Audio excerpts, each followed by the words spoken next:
You can now support Ghost Maps on Patreon. Simply look for We Are HANTU or click the link in the description. Ghost Maps is hosted on Libsyn. Get up to 2 months of free podcast hosting for your show from Libsyn with the promo code HANTU. Check out the description for more details. Ghost Maps.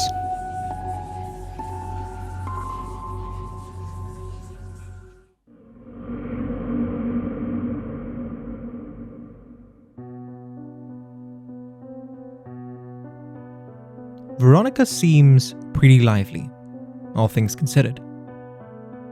I'm essentially functioning on adrenaline from finally putting this huge story I've been working on to bed, she says.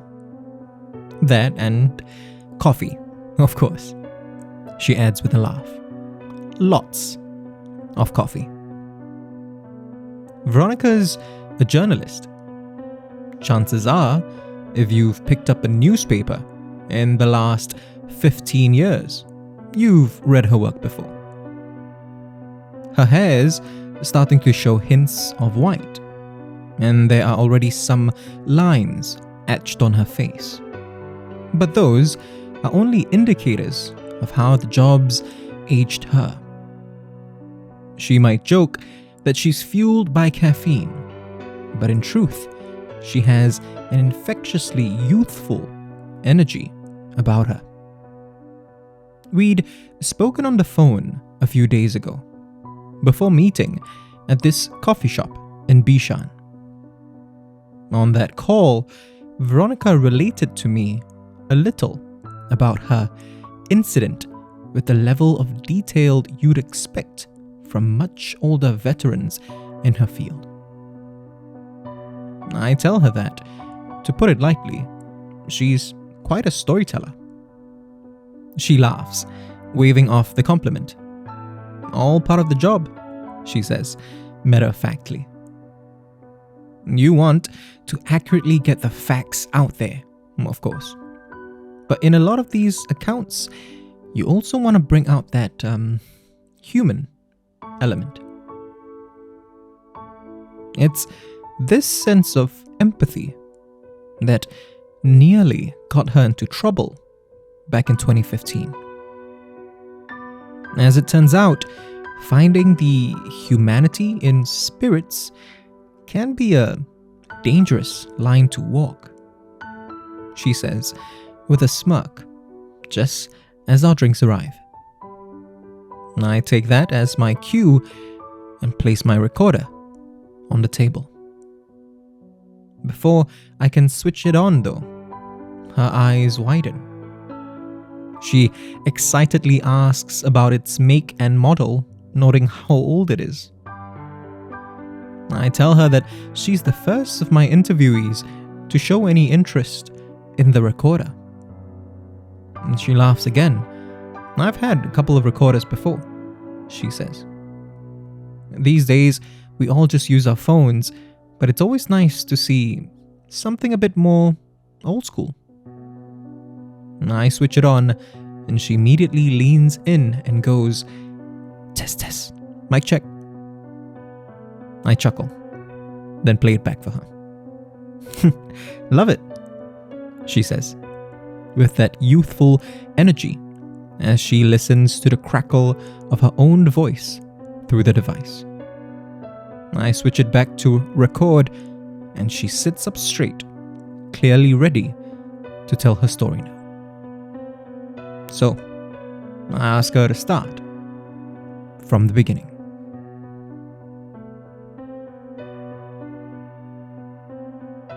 Veronica was on a backpacking trip with her best friend, a Thai journalist named May. The plan was that Veronica would fly up to Bangkok, where she'd meet May. From there, they'd take a sleeper train to Chiang Mai. The pair hadn't seen each other for 6 months at that point. Both of our schedules are pretty erratic, and we get that, she explains.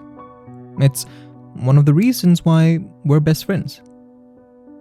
So, after a teary reunion at the airport, Veronica and May spent the hour-long ride to the station, and the first hour or so aboard the train catching up. It was only after they had settled in that they noticed how empty the train was. We walked up and down and realized we were the only ones in our carriage, she says. It was great at first. They felt more relaxed and their laughs grew a lot louder. But as nice as it was to spend time with May again, exhaustion from a day of traveling eventually caught up with Veronica. She climbed up onto the top bunk of their room and called it a night at around 9 p.m. I'm a light sleeper though, she says.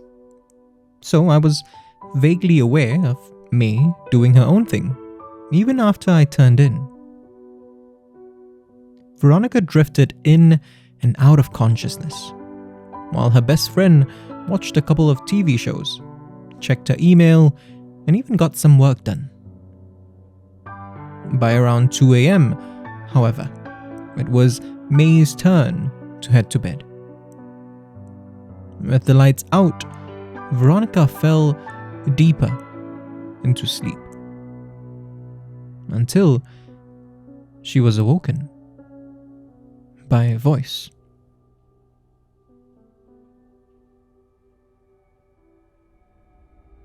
It was a man muttering to himself in Thai, she says.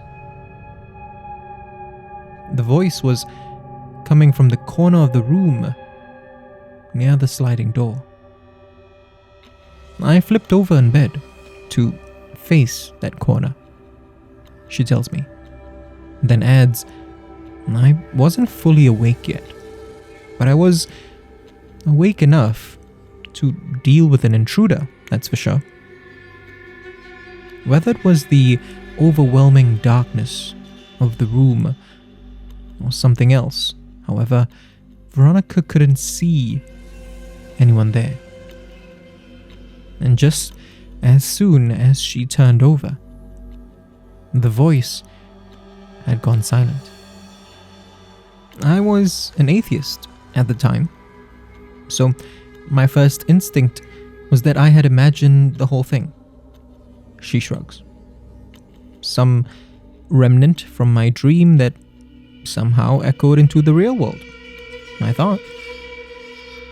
She rolled over and went back to sleep. She doesn't know how long she had been sleeping until, yet again, she was awoken by that voice. This time, however, the man was speaking a mix of English and Thai.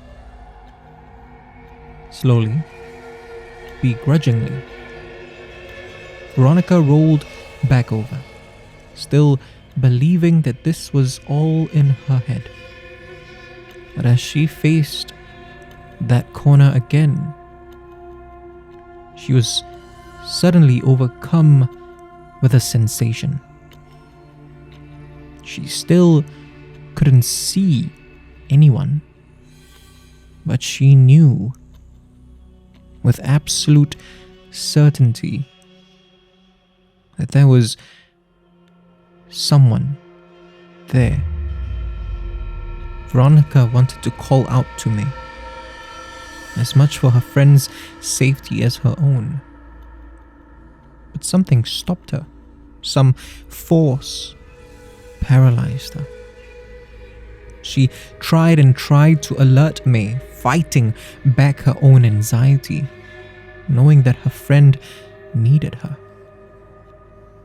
I need to call out to May, I kept thinking to myself. Veronica tells me. What really scared me was when the voice replied. May is asleep and she is safe. it said. What came after was a blur. But Veronica felt a strange, unnatural peace wash over her. She remembers speaking to the voice.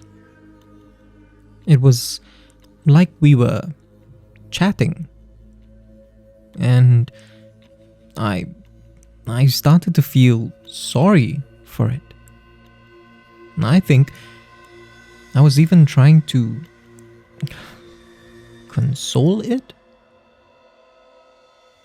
At some point, Veronica fell back asleep, vaguely aware of the distant sound of water. The next morning, as the warm sunlight streamed into the train, Veronica woke up with no memory of that strange voice at first. I just went to the other side of the carriage, carrying my toiletries as if this was just another trip, she says, chuckling mirthlessly. It was as she was returning to her room when it slowly started to come back to her. The emptiness of the carriage sent her mind reeling to the night before, to the joy of being with May again, and the terror that gripped her as she stared into the darkness of that corner of their room. She quickly woke May. May was sure it was some kind of intruder and insisted that they look for the conductor, Veronica tells me. And she adds, but I knew better. Sure enough, the conductor assured them that no one had entered their carriage all night. He did add, however, that he wasn't entirely surprised that Veronica had a strange encounter, considering which carriage they were in. May tried to press the conductor for more information, but he wasn't forthcoming. He looked like he regretted telling us anything at all, Veronica says.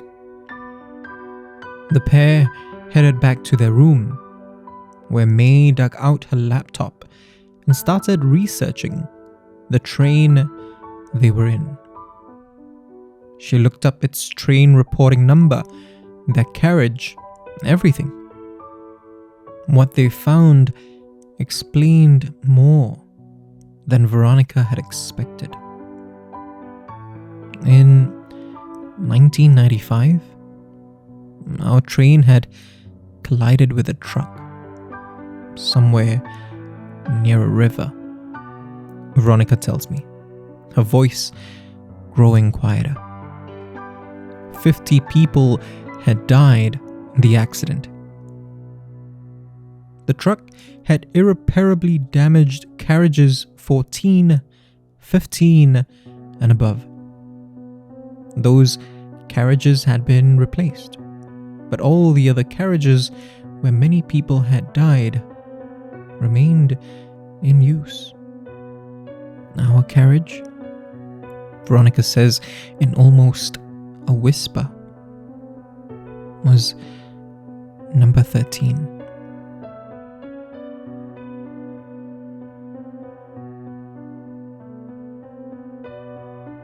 I became more agnostic than atheist after that, Veronica tells me, her tone lightening back up a bit. May, the more spiritual of the pair at the time, explained to her how lucky she was. She believed that Veronica had spoken to the ghost of someone who had died in the accident.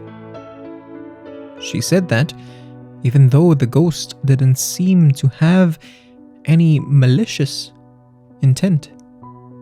It might have been trying to lure Veronica to join it in the spirit world, or to take its place. These kind of ghosts are called Pinam, if I'm remembering this right, Veronica says, her tone taking a slight dip again. From what I learned, its name has a dual meaning, she continues. It could mean water spirit, or spirit of vengeance. She pauses for a moment, then shakes her head and offers me a smile. It's not as bright as it was before, sure, but behind that smile, I can still see her youthful energy burning just as bright. So, she says, taking a sip from her coffee, it's your turn to tell me a story. Where did you get this beautiful old recorder?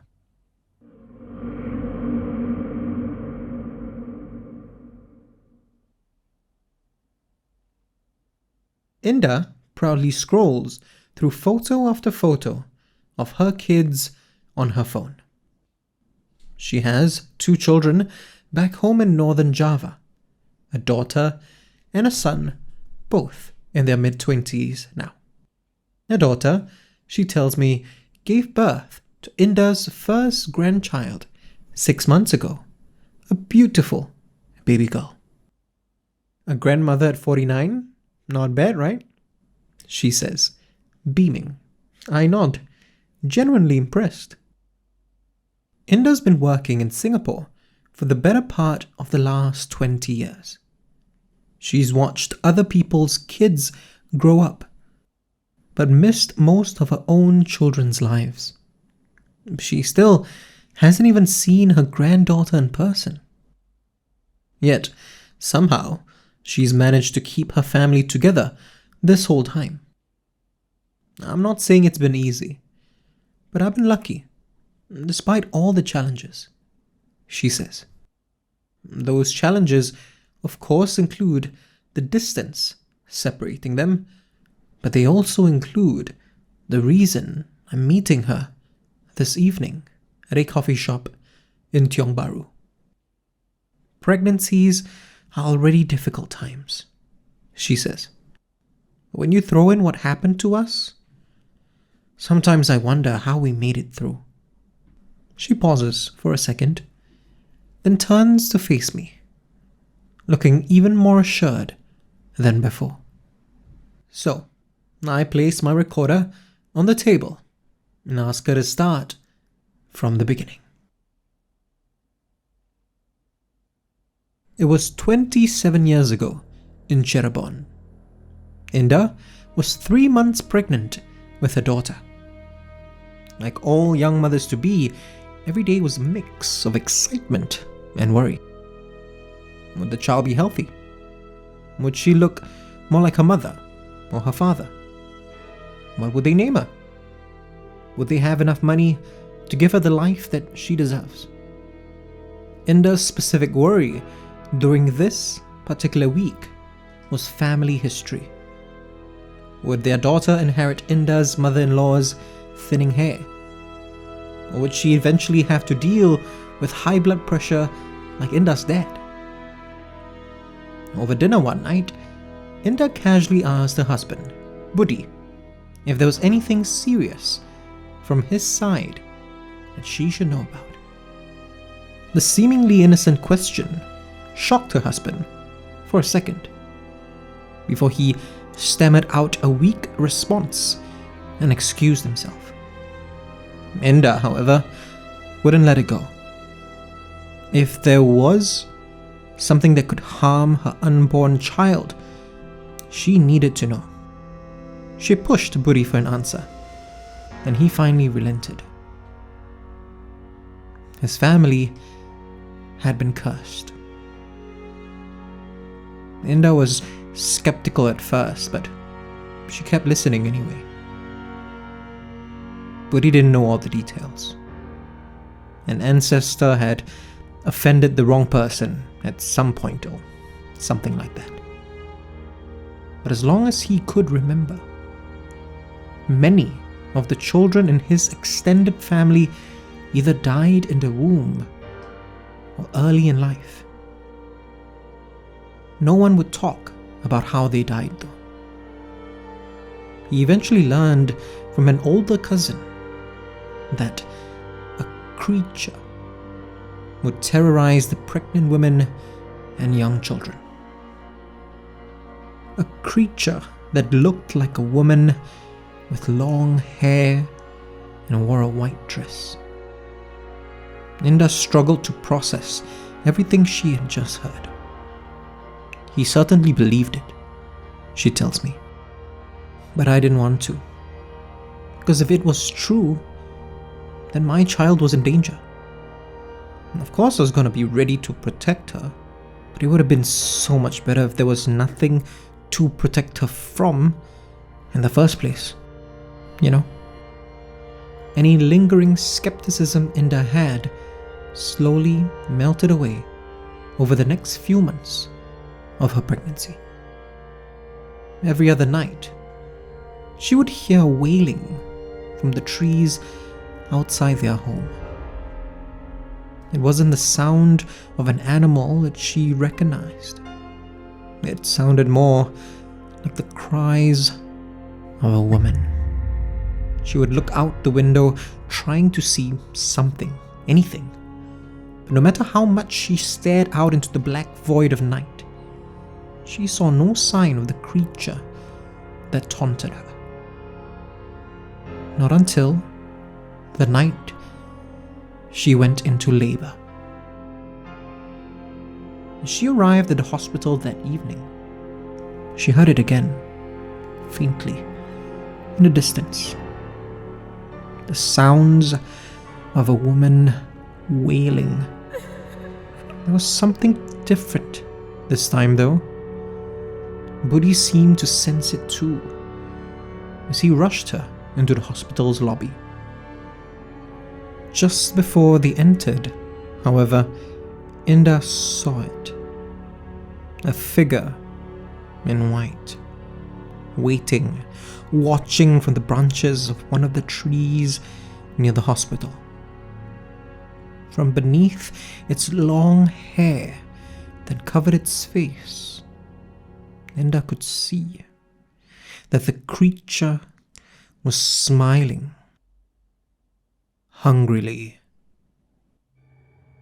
Indah tells me that the delivery went off without a hitch.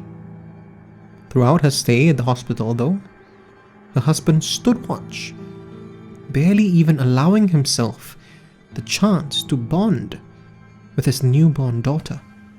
Before they headed home, they called upon a specialist to secure their house from any attacks. He conducted a couple of rituals and said that they would be enough to keep the creature out, she says. But he also warned us to keep watch at night for at least the first 40 days, just to be sure. Every night, Budi and Indah would take turns to stay up. It was kind of like normal parenting duties, I guess, she says with a smirk. Except instead of just changing her diapers and putting her back to bed, we had to watch out for a monster. Every once in a while, Indah would catch sight of it, or she thought she did.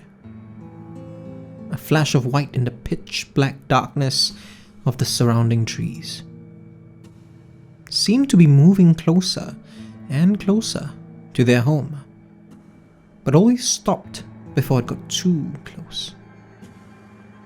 As they neared the end of those first 40 days though, Inda and Budi allowed themselves to relax a little, stealing a couple of minutes to nap on some nights. They were safe, after all. At least they thought they were. On the 38th night, Inda had dozed off for just a second or two when she heard the distinct creak of their bedroom window opening. Snapped awake, Inda leapt out of the chair she had been sitting in, and, clear as day, saw it. A woman, or what looked like a woman, its hair covering its face, wearing a white dress stained with dried blood.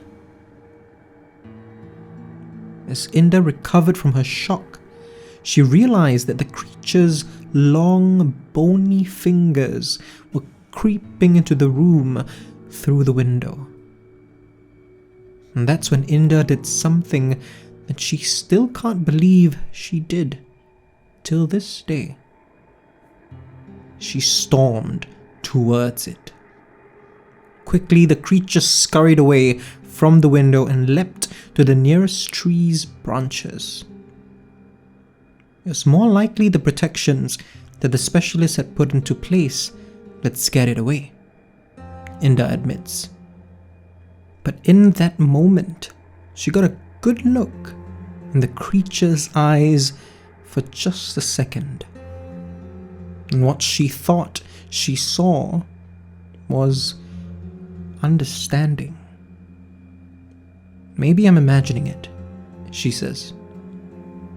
But I think it knew that no matter how frightening it was, I would do anything to keep my baby girl safe.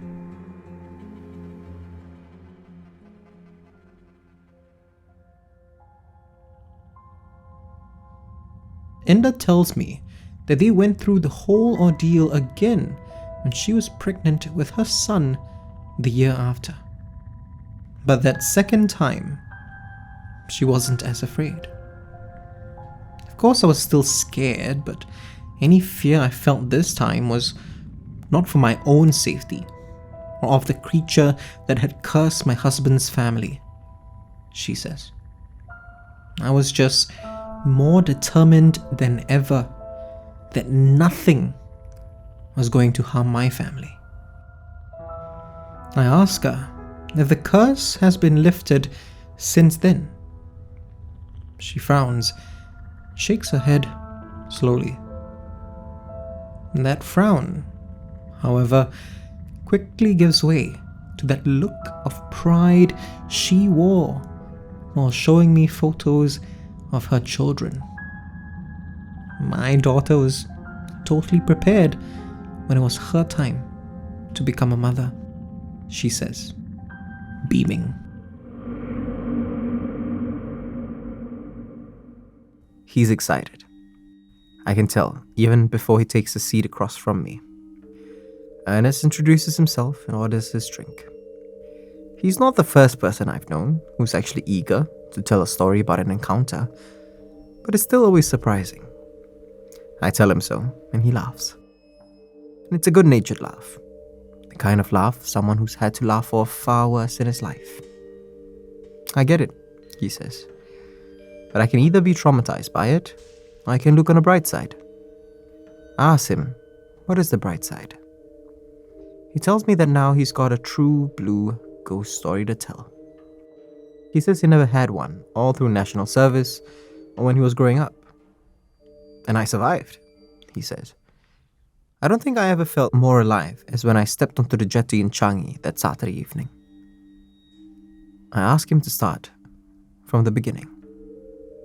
Ernest had gone camping with his buddy Dave on the beach on the west side of Pulau. They'd left on a Friday night in a ferry with about 5 other people, and the plan was to stay there till that Sunday morning. Roughing it out, they said. Really get a sense of what it was like to enjoy nature.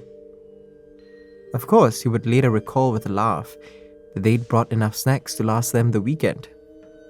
Still, it started out as good fun, making the trip, setting up camp, and getting a small fire going just in time for nightfall. Dave and Ernest shared a reasonably sizable tent. So after dinner, a couple of beers, and tipsily talking about life, they both turned in. That's when it started, Ernest says, that enthusiasm still there, even as his tone gets a touch darker. We thought they were monkeys at first, tossing shit against our tent. But then they would hear children laughing. It was off in a distance at first, almost as if it was coming from the sea. But then it slowly got closer.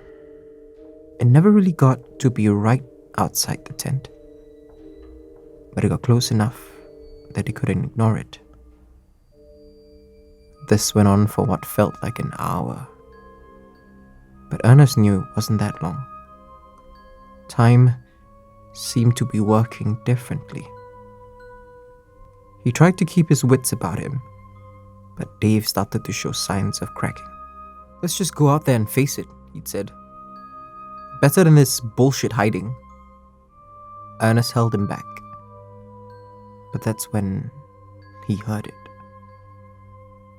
The sound of his brother calling out to him. Go. It was hypnotic, he says. Like I couldn't resist it. I had to go out to see Jeffrey. I asked him how he resisted. He tells me, with just a hint of sadness creeping into his voice, that whatever was out there had made the biggest mistake. Sure, my initial instinct was to go out there, he says.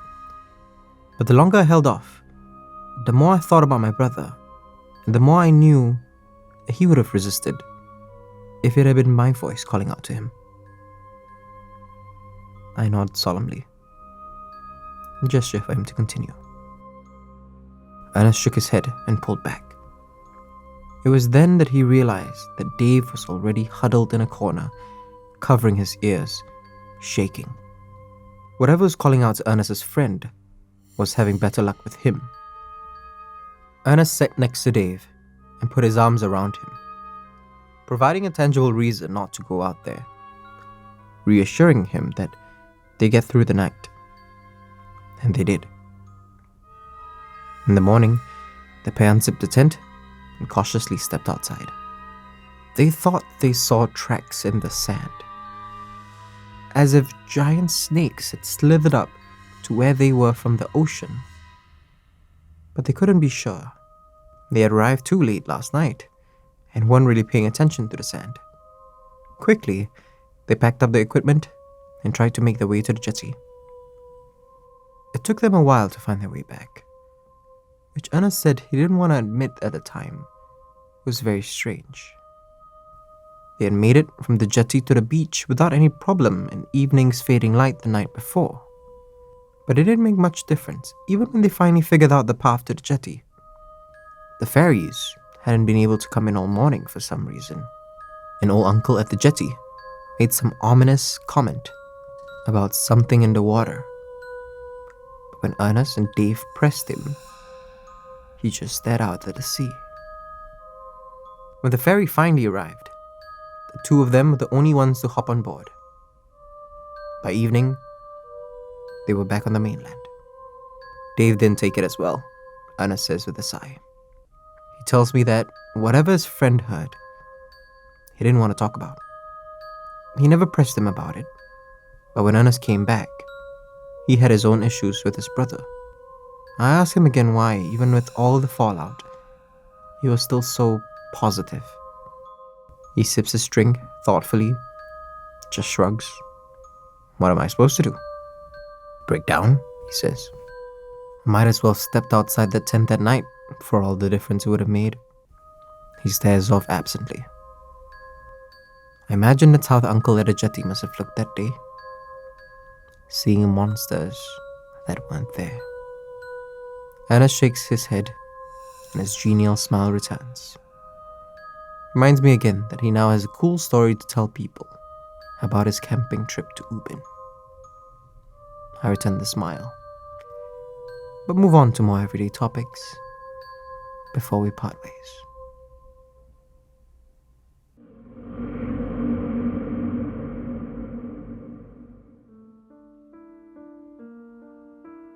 Iskandar pulls up in his plain blue car to this small, out-of-the-way coffee shop in Seletar, then waves cheerily to me. Aside from a morose-looking elderly man at another table, I seem to be the only other patron here.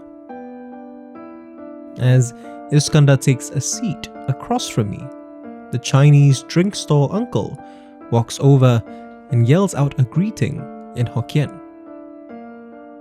Iskandar and the uncle exchange a few laughs and pleasantries in Malay before we order.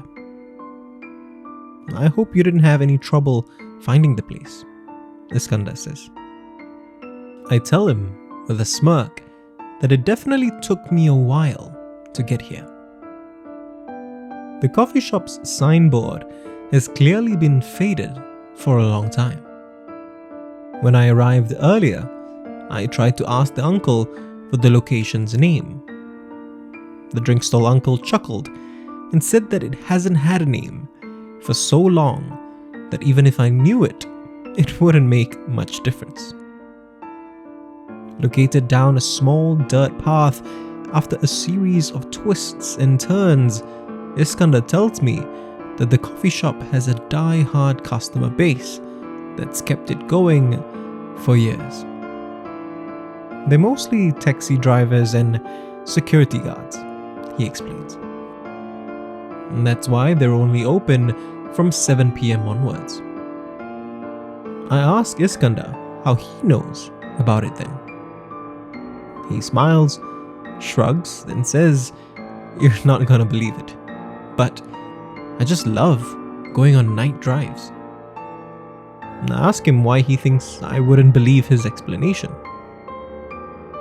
Everyone I've told that to, outside of the people here, they just find it strange, he says, visibly relaxing a little more. Like, not having a destination when you get into your car makes you some kind of weirdo. I tell him that considering how much cars cost here, I can see why some people would want to make sure every drive was for a reason. He gives me another smile, this one even friendlier. It's a smile that tells me that I'll clearly fit in around here. Iskandar says that it's his love of driving that actually resulted in his experience. Our drinks arrive and Iskandar tells the uncle that he's here to talk to me about his drive to Kulai. The uncle cheers excitedly, then pulls up a chair right next to me.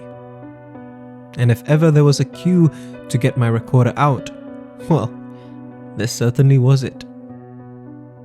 I offer up a smile to the uncle, then turn to Iskandar and ask him to start from the beginning.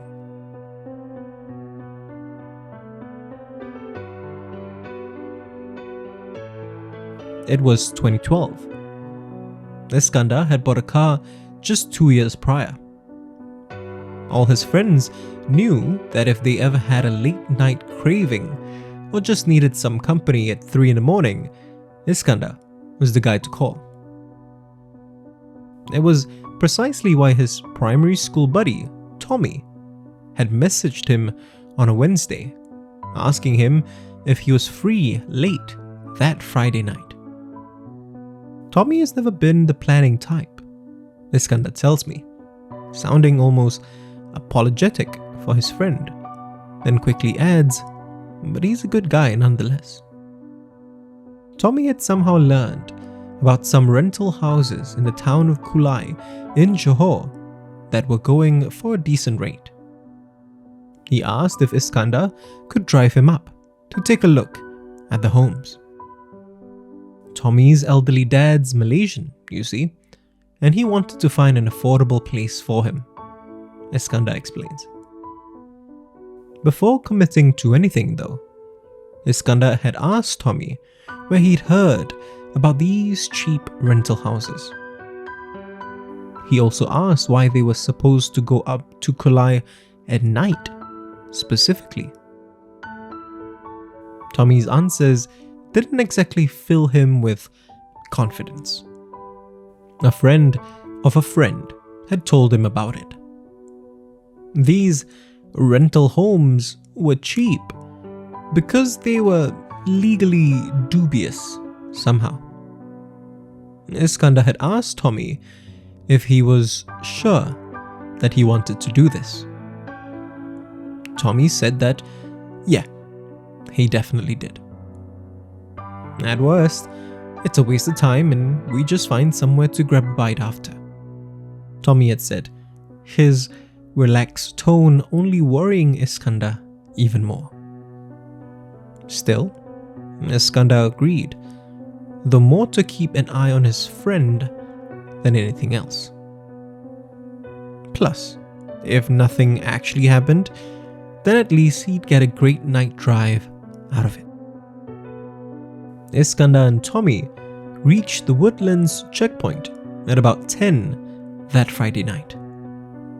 They took a leisurely drive up the north-south highway, singing along to the radio to keep themselves awake and alert.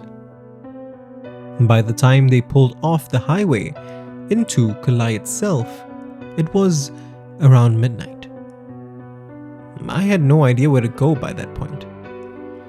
And of course, neither did Tommy, Iskandar says with a sigh followed by a light chuckle. Luckily, though strangely, there were a few people around, even at that hour, that Iskandar and Tommy could ask for directions. Tommy asked about rental houses and everyone seemed to respond with the same question, says Iskandar. Are you looking for Danish? Iskandar didn't know who this Danish was, and he was pretty sure that neither did Tommy. He assumed that this must have been a real estate agent or someone that dealt with the houses. But there was something about the tone that the residents used. Almost like they didn't feel safe to speak freely, but they were still trying to warn the pair about something. Tommy clearly didn't pick up on that tone though. After the first couple of residents, he answered with a firm yes whenever anyone asked if they were looking for Danish. All of the residents simply shook their heads solemnly. So they kept driving, and pretty soon they found themselves deep in a quiet neighborhood filled with seemingly empty buildings. Iskandar grew anxious and started looking for a way back to the more populated areas.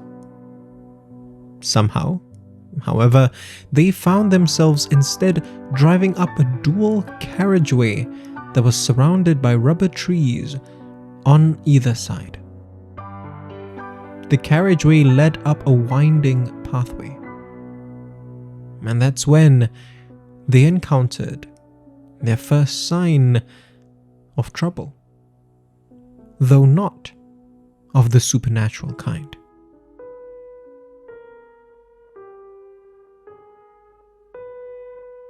There were these kids drinking and smoking beside a red car, Iskandar says. Hopelessly lost, the pair drove up beside them and asked again about the rental houses. The kids didn't respond at first. Instead, they just glared menacingly at Iskandar and Tommy. Finally, one of the kids, the obvious leader of the group, said that they didn't know what Tommy was talking about. As Iskandar and Tommy drove off though, they heard the kids laughing maliciously, practically cackling at them, and yelling taunts like, "You ni nak pergi mana? Where do you want to go?" Less than a minute later, Iskandar saw headlights flashing at him in the rearview mirror. The headlights of that red car. The malicious laughter of the kids echoed into the night as they sped up. Iskandar likewise slammed his foot on the accelerator to outrun their pursuers. He took lefts and rights at random, even as the kids tossed glass bottles at his car. He kept going and going until he couldn't see the headlights in his rear view mirror any longer or hear their taunts. We were both so relieved that we just began laughing, Iskandar tells me. As safe as they felt they were, however, Iskandar and Tommy now found themselves more lost than before. They kept driving down the straight road they were on until they came across a row of houses, all seemingly abandoned in the middle of their construction. They both wondered whether these were the rental houses that Tommy had been looking for. I asked him again who told him about these houses, and all he could tell me was the same thing. A friend of a friend, Iskandar says.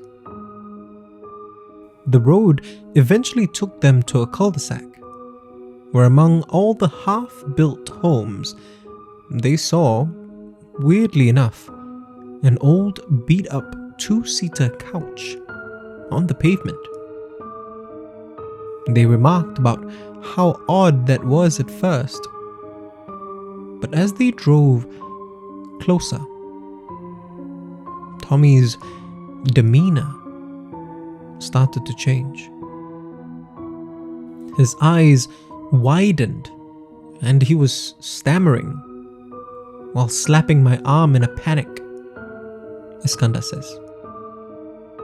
I kept asking him what was wrong until he just hissed at me to stop the car and let him drive.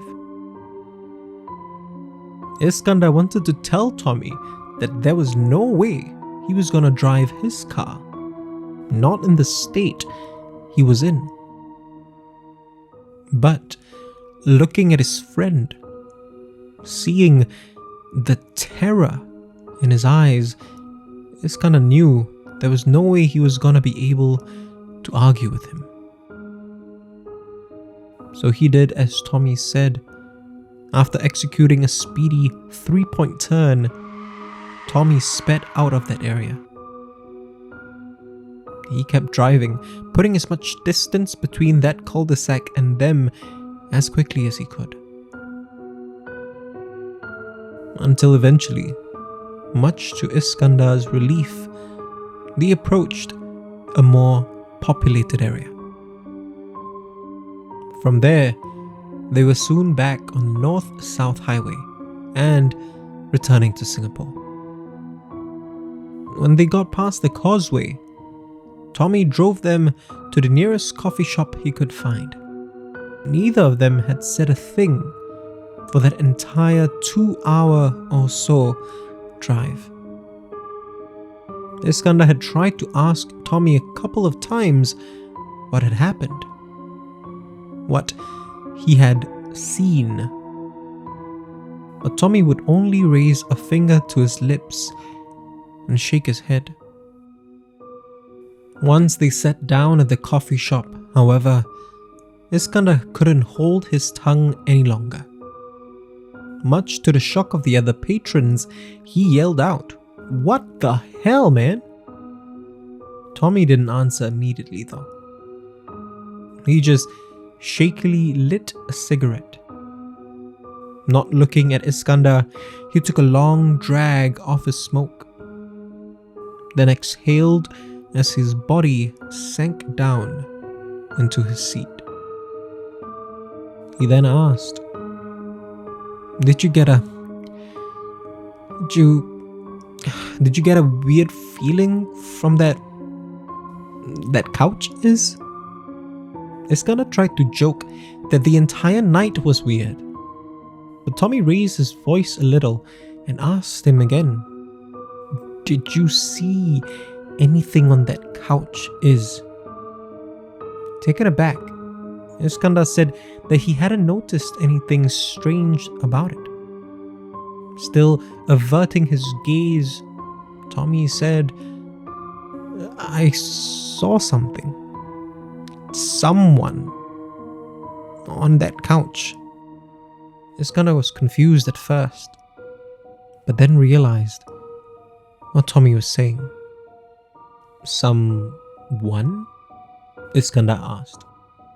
An old Indian man," he said at first. Then, is his face? He didn't. Tommy took another drag off his cigarette. Then finally looking at Iskandar, he said, "He didn't have a face."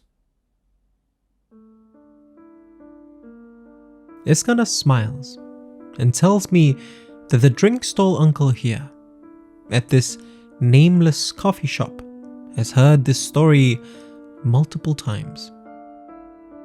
"But I always like to hear it again," the uncle exclaims with a big, boisterous laugh as he makes his way back to his stall. Unlike the uncle, however, I'm slightly less impressed. I've heard stories of a faceless man countless times before. It's one of those urban legends that everyone has their own variation on. As detailed as Iskandar's story is, I'm inclined to dismiss this one. I don't tell him this, of course. Instead, I thank him for sharing his story. Then, with a chuckle, I add that I'm glad that it could entertain the uncle, and maybe even that other old man here too. Iskandar, still smiling, asks, "What other old man?" I look at him, perplexed. For a split second I wonder whether this is some kind of joke. Then I catch sight of the drink stall uncle. He's looking directly at me, gravely, and ever so slightly shaking his head. I read the uncle's meaning loud and clear. Iskandar doesn't see this other man. With a smile of my own, I tell Iskandar that it's nothing, then quickly change the topic. I chat with him for a little while longer before I tell him that I need to leave for another interview. He bids me goodbye and continues to enjoy his drink at the coffee shop, believing himself to be its only patron.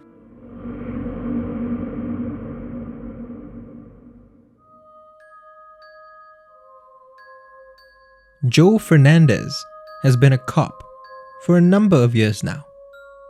A national service buddy of my last interviewee, Joe decided to sign on after serving his mandatory 2-year stint. At first, it was just cause I didn't know what I wanted to do after NS, Joe says, swinging his arm casually around the back of his red plastic chair. He adds, however, that after a while, he realized he had a natural affinity for the work. We're sitting at a coffee shop just a couple of blocks away from his home in Bedok. It's one of Joe's off days, which he tells me he treasures dearly. I'm good at my job, but I make it a point to work to live, not to live to work, if you'll excuse the cliche. He chuckles.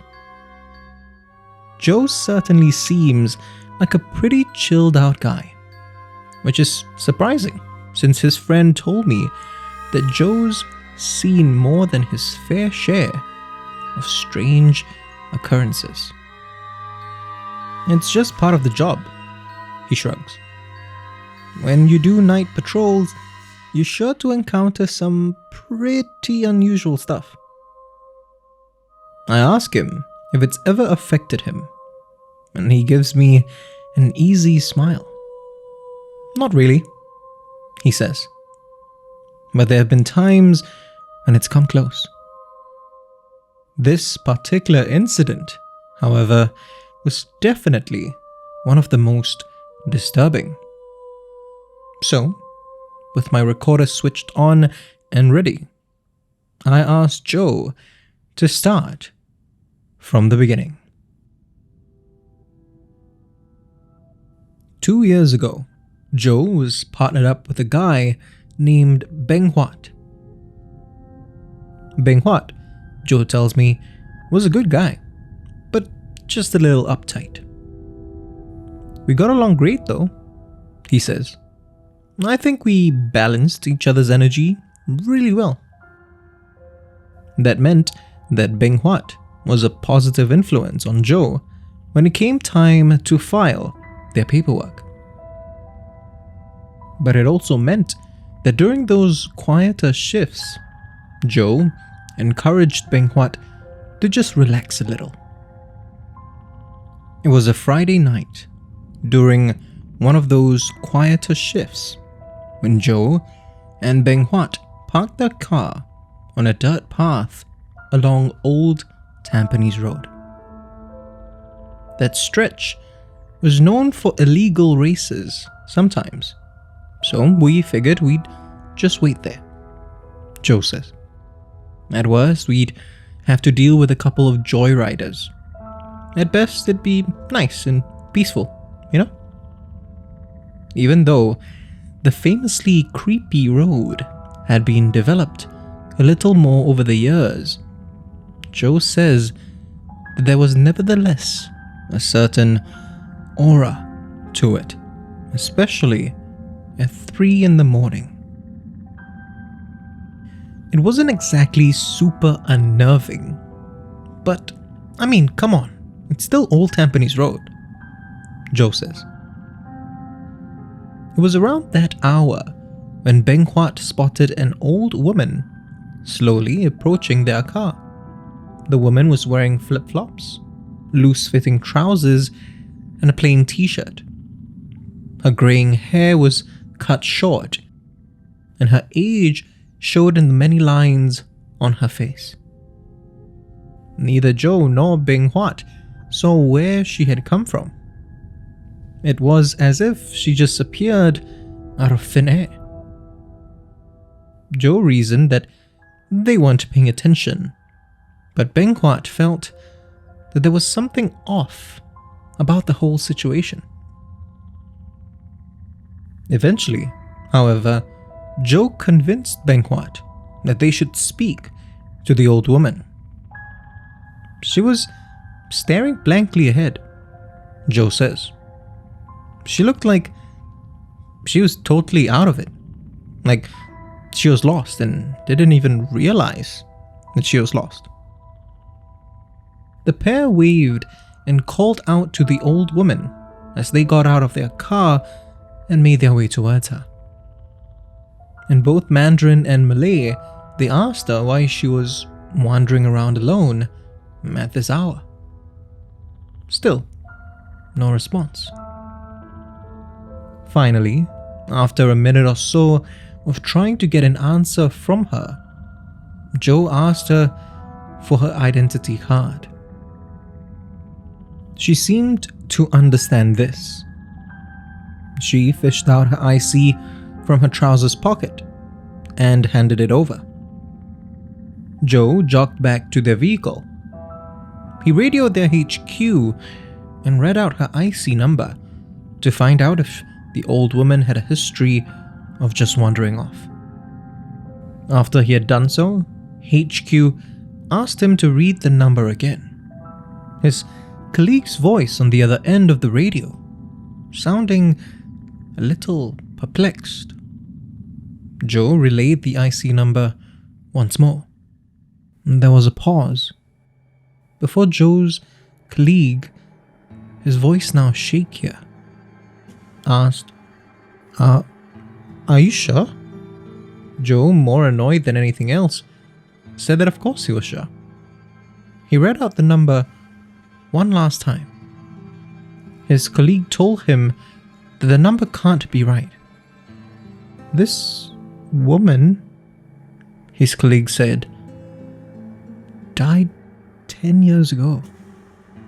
It was then that Joe noticed the 2 holes punched into the identity card. Holes that signified that the card was no longer in use. Not wanting to alarm Beng Huat, Joe tried to stroll over to his partner and the woman as casually as he could. He started to notice how pale she was, how there was a tinge of blue to her complexion. Beng Huat asked him what HQ had said, but he didn't respond. Instead, he just handed the IC back to the old woman and wished her a nice evening. Beng Huat wanted to push Joe for an answer, but whether his own instincts got the better of him, or he saw the look on Joe's face, he stopped himself. The old woman walked off. And I swear to you, Joe says, we had our eyes on her the whole time, but neither of us could tell you when exactly she just disappeared from our sight. As soon as they regained their wits, the pair leapt back into their car and sped back to HQ. The following week, Joe tells me, both Beng Huat and I felt violently ill. He might have still been able to chalk this up as a coincidence, but this happened on the Friday after the incident, and both of them started to throw up at around 3 a.m. We told our superiors what had happened. They made sure that we never patrolled that area ever again, he says. I ask him if Beng Huat grew more uptight after that, and he laughs. Not at all, bro, Joe says, giving me yet another easy smile. I guess we can chalk that up to my positive influence.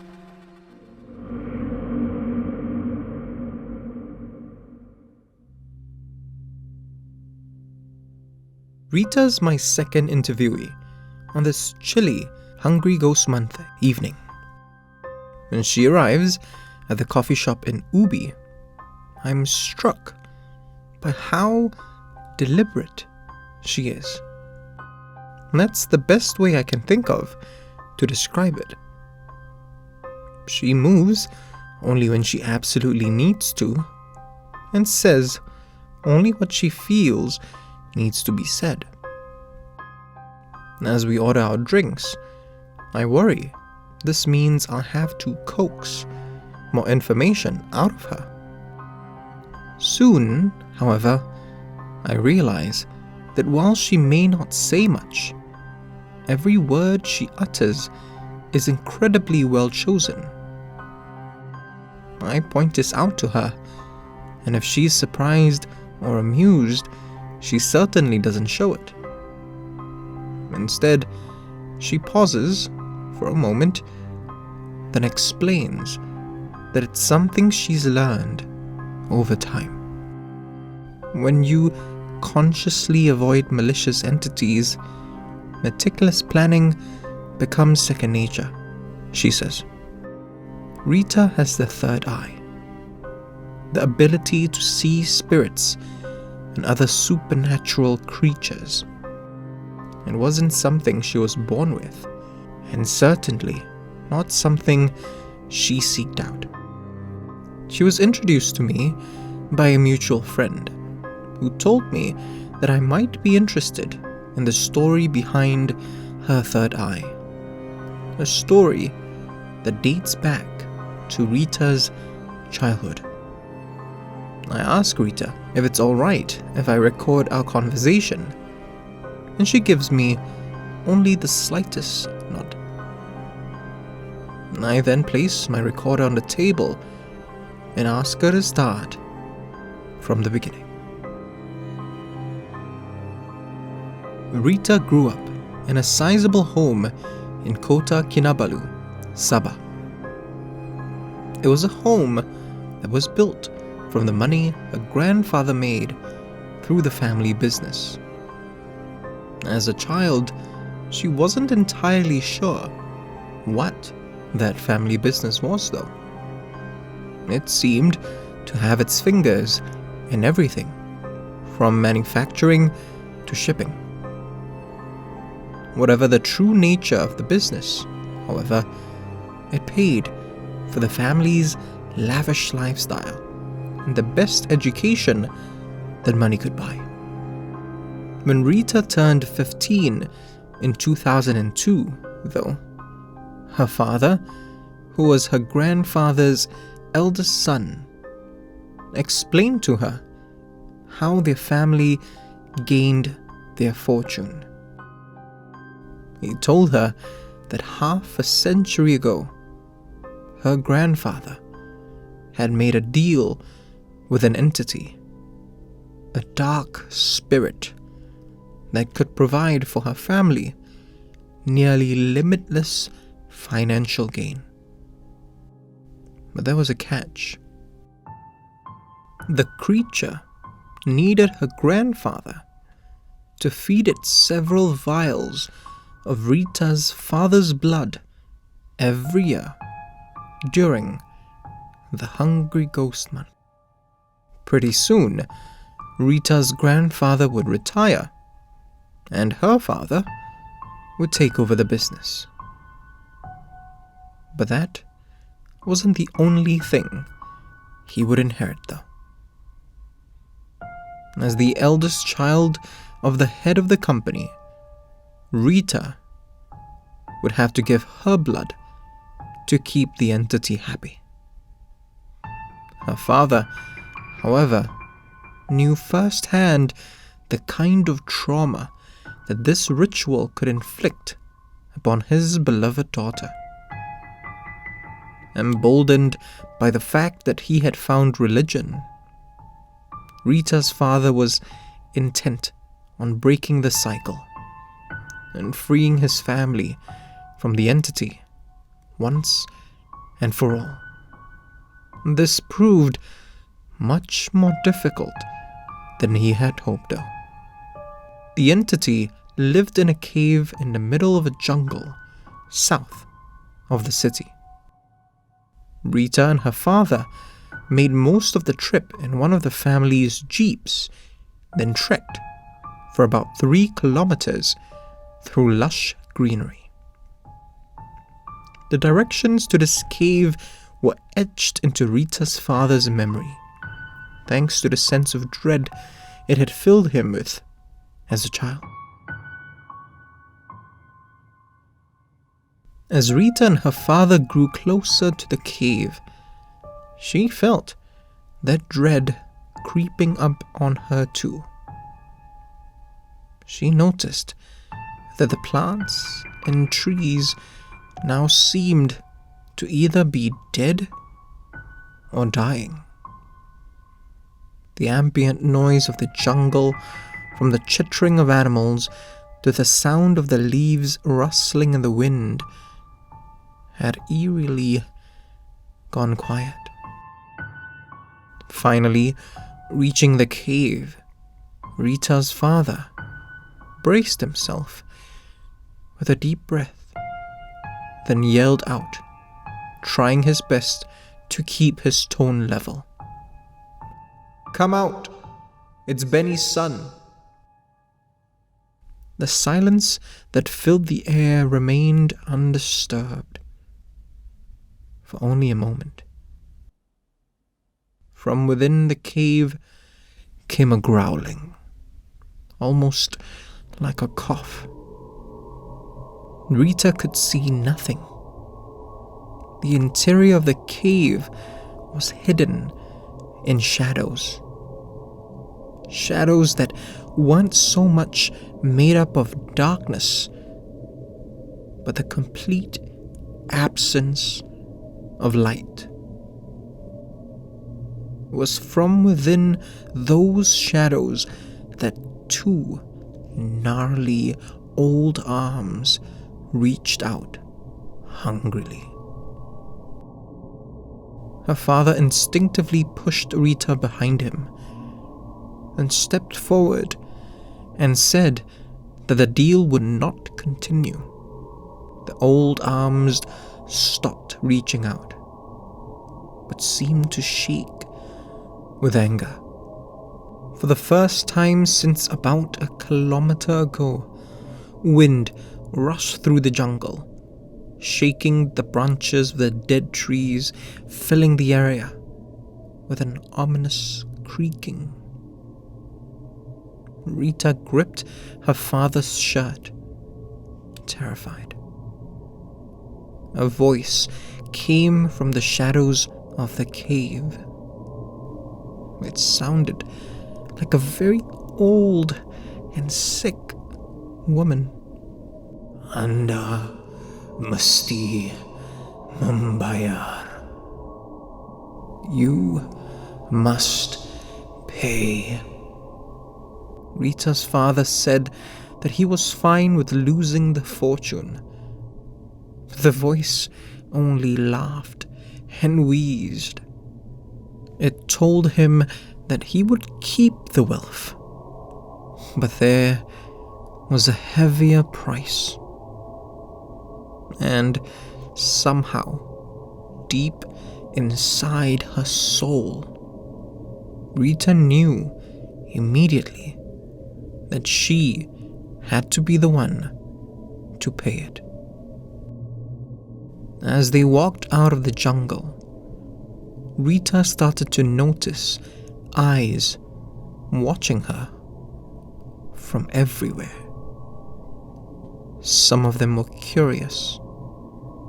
Some were menacing. Most of them were glowing red. And all of them were completely inhuman. Rita was already frightened, but when she discovered that her father couldn't see what she saw, she started to panic. As they drove back to the city, she hyperventilated as she witnessed spirits roaming the roadside. Reaching the city, she cried and rocked back and forth as she was overwhelmed by all the creatures on every corner, on the roofs of buildings, crawling out of windows and stalking unsuspecting people.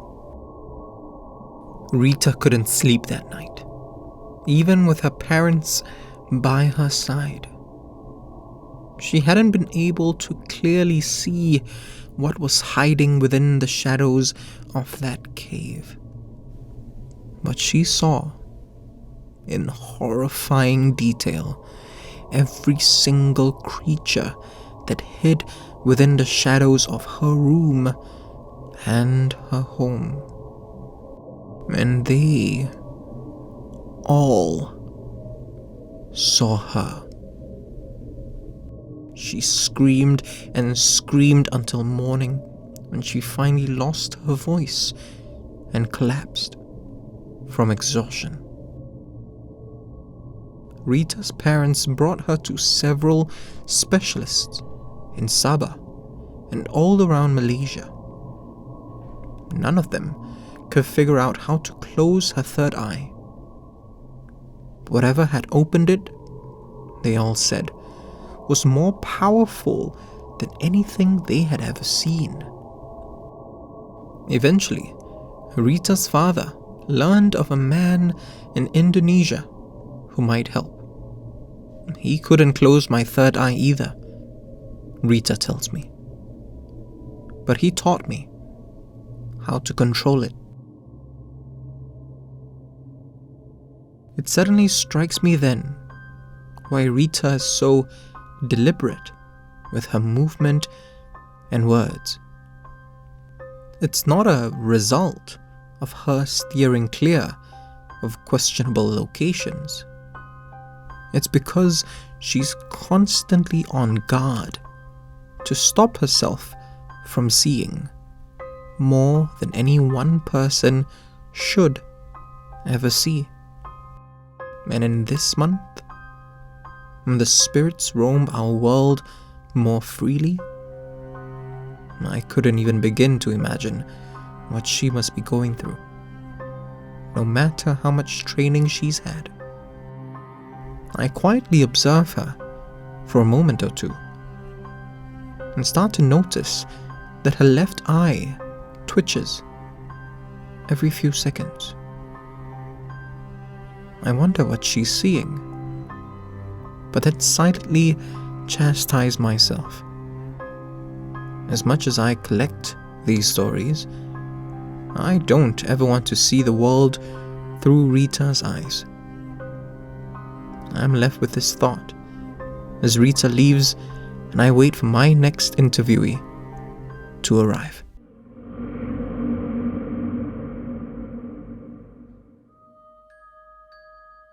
It's a chilly Saturday evening as Ross, a motherly, middle-aged woman, takes a seat across from me at a kopitiam in Woodlands. She greets me with a quietly cheery hello, and almost immediately, I'm lost in the warmth of her personality. Ross owns a printing service out of Johor with a predominantly Singaporean customer base, so she finds herself shuttling between the two countries regularly. For someone who runs a pretty time-sensitive business, however, there's none of the hurried urgency that comes with most entrepreneurs. Instead, there seems to be an aura of patience and kindness around her. As our coffees arrive, she talks a little about growing up in Kedah. My hometown, Sedarang, was about an hour from Penang, she says. Every weekend, my grandmother would drive up there with me, just so we could share a bowl of laksa at a stall run by this sweet old uncle. As she speaks, I can practically smell the asam flavor and feel the love that she associates with these memories. But even so, there's just a hint of sadness to them. It's not so much the way she describes these memories to me that gets all this across, though. I actually don't know how to explain it. But when she shifts the conversation to an encounter she had, I inexplicably feel the change in her mood too. Honestly, the experience itself was bad enough, she says. Not completely uncomfortable, but still clearly affected by what had happened. But it also...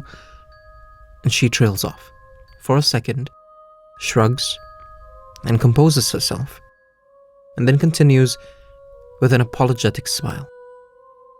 Sorry, it's just that it's a bit of a complicated situation. I reassure her that it's fine, as I fish out my recorder then switch it on and tell her when she's ready to start from the beginning. It was a Friday night back in 1993. Ross, just 14 back then, was walking over to her friend Sarah's place. The pair had a sleepover planned, their first ever since growing closer over the last year. Nothing but a whole evening of listening to the hit music radio station while they caught up on what was happening in their school's various social circles.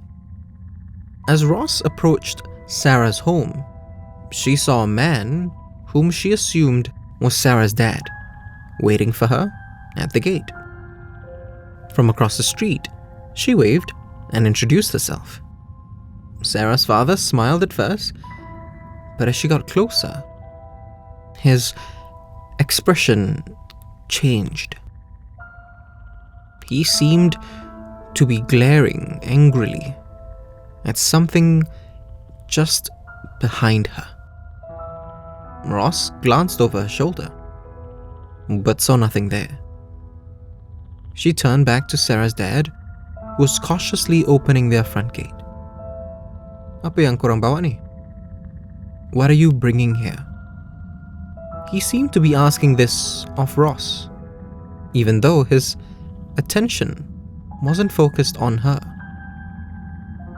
Ross asked him what he meant, but after a moment or two, his reaction seemed to soften, almost as if he had reached some kind of understanding.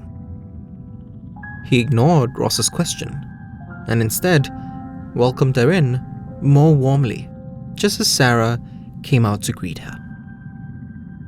The girls freshened up, while Sarah's parents prepared the dinner. By 7, everyone had gathered at their porch for a hearty serving of mirabos. The strangeness from earlier had seemed all but forgotten. Sarah's mum asked about Ross's parents as she dished out noodles for the girls. Sarah's dad asked her, with mock sternness, whether any boys had shown interest in his daughter. Everyone was laughing and joking and having a good time. But then, Sarah suddenly went quiet. It took Ross a while to notice at first, but Sarah's family seemed to pick up on the sudden change almost immediately. Almost like they were expecting it.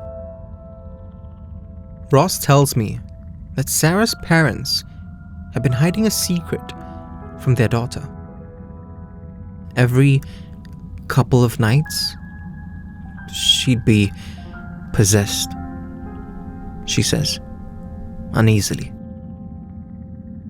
She tells me that the spirit, or whatever it was, didn't harm anyone, thankfully, but it would just sit there and curse and spit at her parents, and in Sarah's own voice.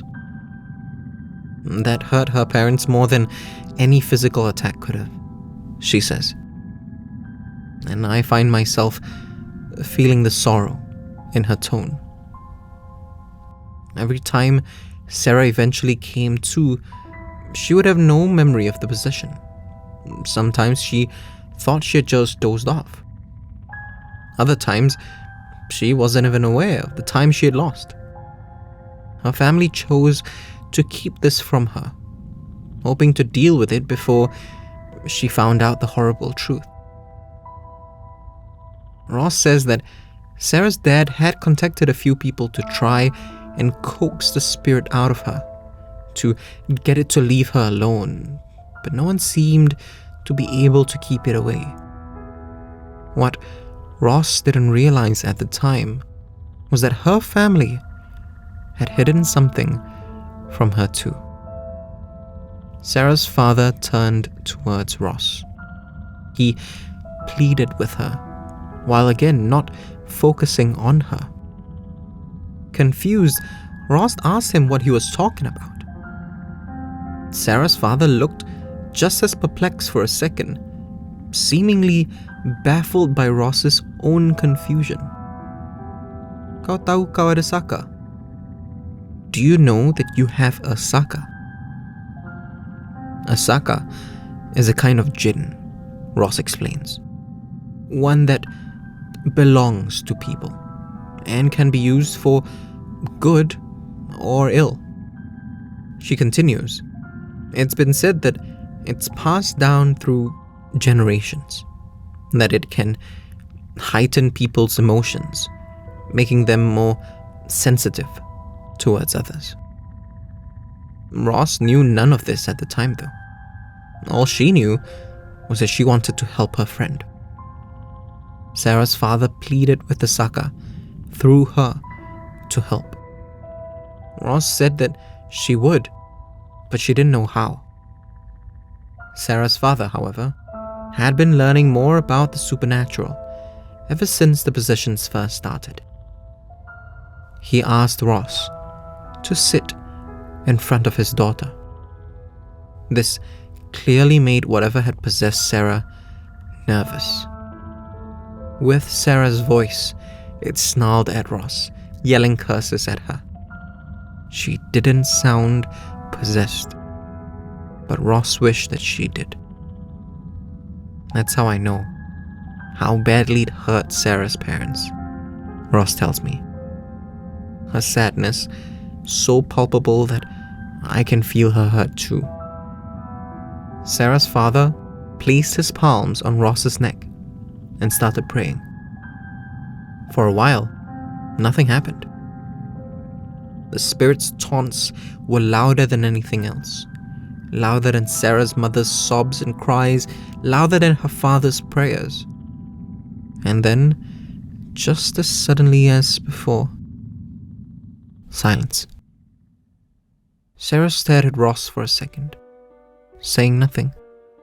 Her face twisted up in anguish before she started coughing profusely and crying. For the first time since the possessions started, she seemed to be truly free of the offending spirit. And now, she remembered everything. I asked Ross when her grandmother passed away. Not even a year before what had happened with Sarah, she tells me. Her mood lightened a little, her thoughts drifting back to the woman who had taken her on all those drives to Penang just for laksa. She tells me that her grandmother always protected her when she was alive, always made sure she felt loved and safe. I guess she wanted to make sure that you continued feeling that way even after she was gone, I say. Ross smiles and says, I was just thinking that.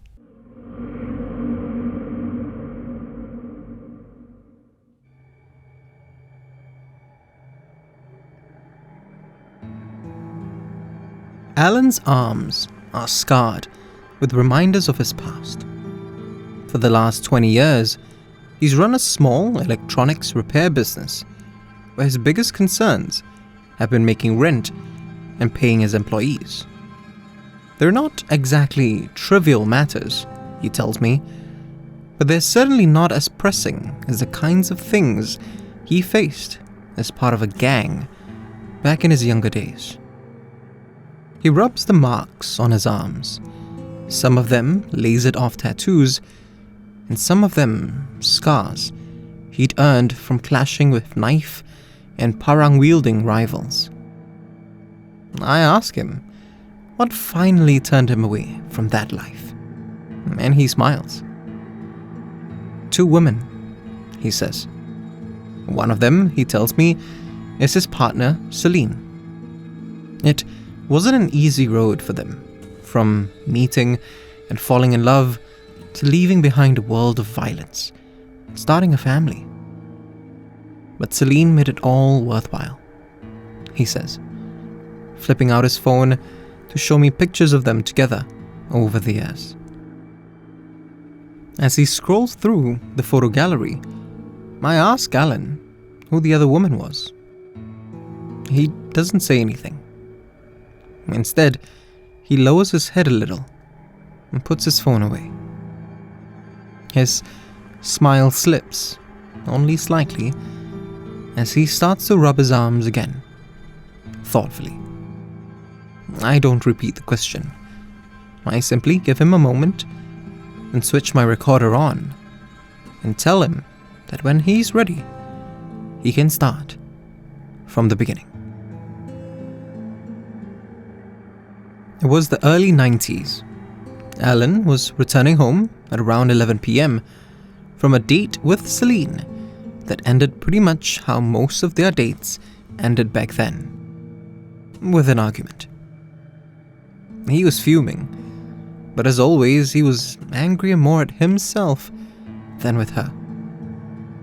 She'd broken down and cried after discovering yet another scar, one that he'd sustained on his back 2 weeks before, but had managed to keep from her. Her voice shaking, Celine said that Alan's luck was going to run out sooner or later, and someone was going to do a whole lot worse than just leave a scar. She gave him an ultimatum: part ways with the gang or lose her. In the heat of the moment, Alan's temper flared.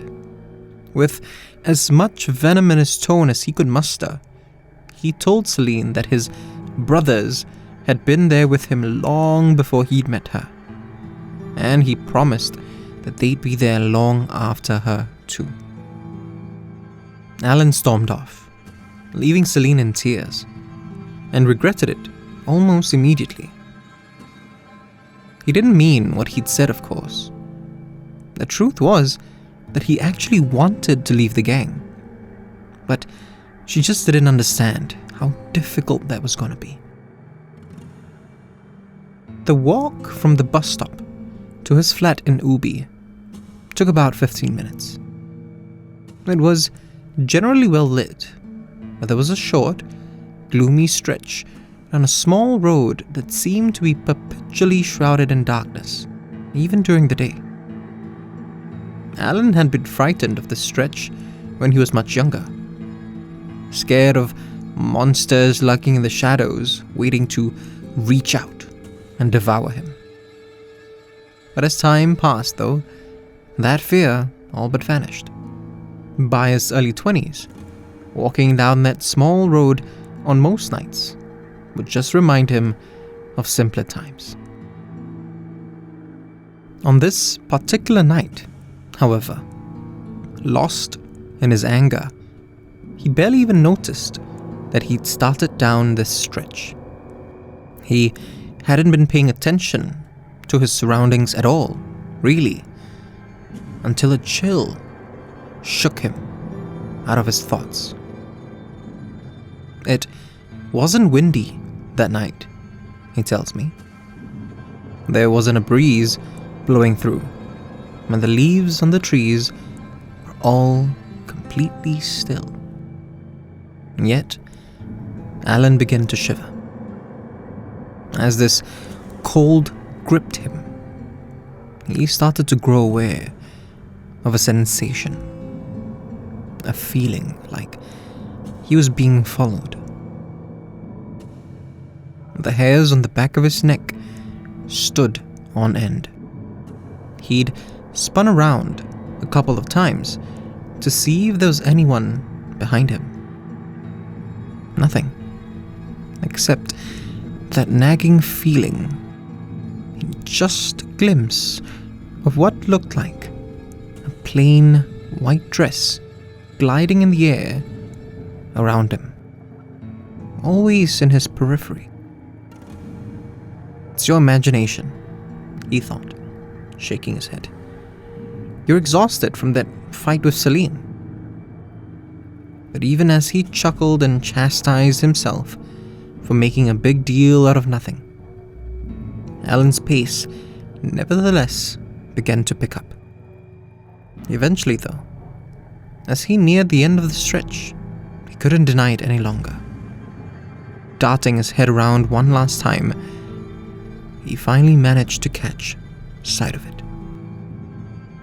Not a clear view, but clear enough. It wasn't his imagination at all. It was a person floating on the wind, circling around him. Without a second's thought, Alan sprinted out of that stretch as fast as he could, only slowing down as he approached his flat. Catching his breath, he noticed that there was a funeral at one of the neighboring void decks. But he didn't think much of it at the time, more concerned with getting back to the safety of his home than anything else. The following day, however, as he was heading out to the bus stop for work, he passed by the funeral again. And something about the deceased photo caught his attention. It was a woman, probably only a couple of years younger than him. Even though she wore a neutral expression in her photo, something about her connected with him. And that's when realization hit. Alan recognized the young woman in the photo. In fact, the last time he had seen her was the night before, wearing white and gliding all around him. Alan skipped work that day and rushed to the temple his parents had brought him to as a child. There, he spoke to a priest who told him that what he had seen was a spirit that didn't know she was already dead. The priest assured Alan that he would speak to the young woman's parents and help the spirit find its way to the other side. Before Alan could leave, however, the priest asked him how he had been feeling. Lost spirits, the priest had said, tend to latch onto people going through emotional turmoil. Still frazzled from his experience, Alan lost his cool once more and yelled at the priest to mind his own business. The priest, however, remained calm. "Resolve what troubles you," he had said, as Alan stormed out of the temple. Furious as he was, though, those words stayed with Alan all day. And later that night, he called Celine again and calmly said that they needed to talk. And a few months after, he finally found a way out of the gang.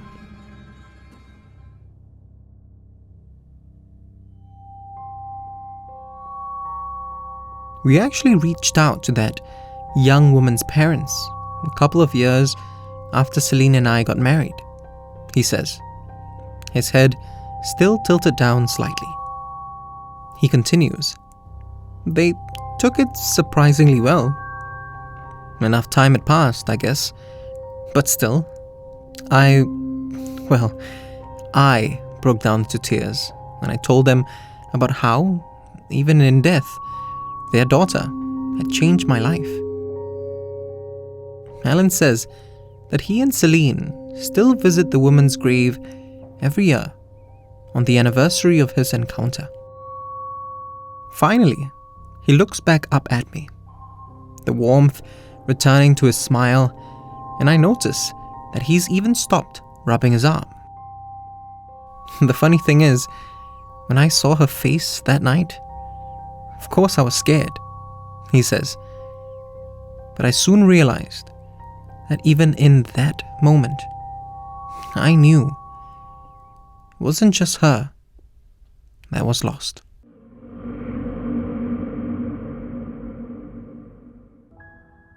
In a sea of people, both young and old, all on their phones, Nira certainly stands out.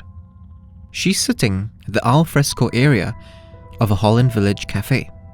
All around her, the noise of a boisterous weekend crowd seems impossible to ignore.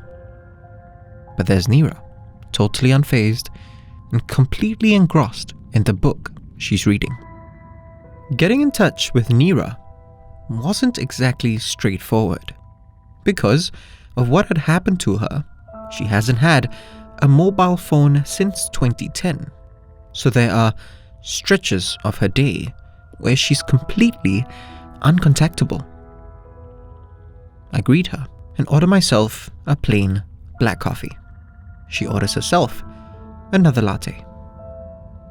Nira says that going without the phone wouldn't have been something she would have considered on her own. Even after the incident, she still tried to go back to what she considered normal back then. Nira used to work in an ad agency and would need her phone by her side at almost all hours.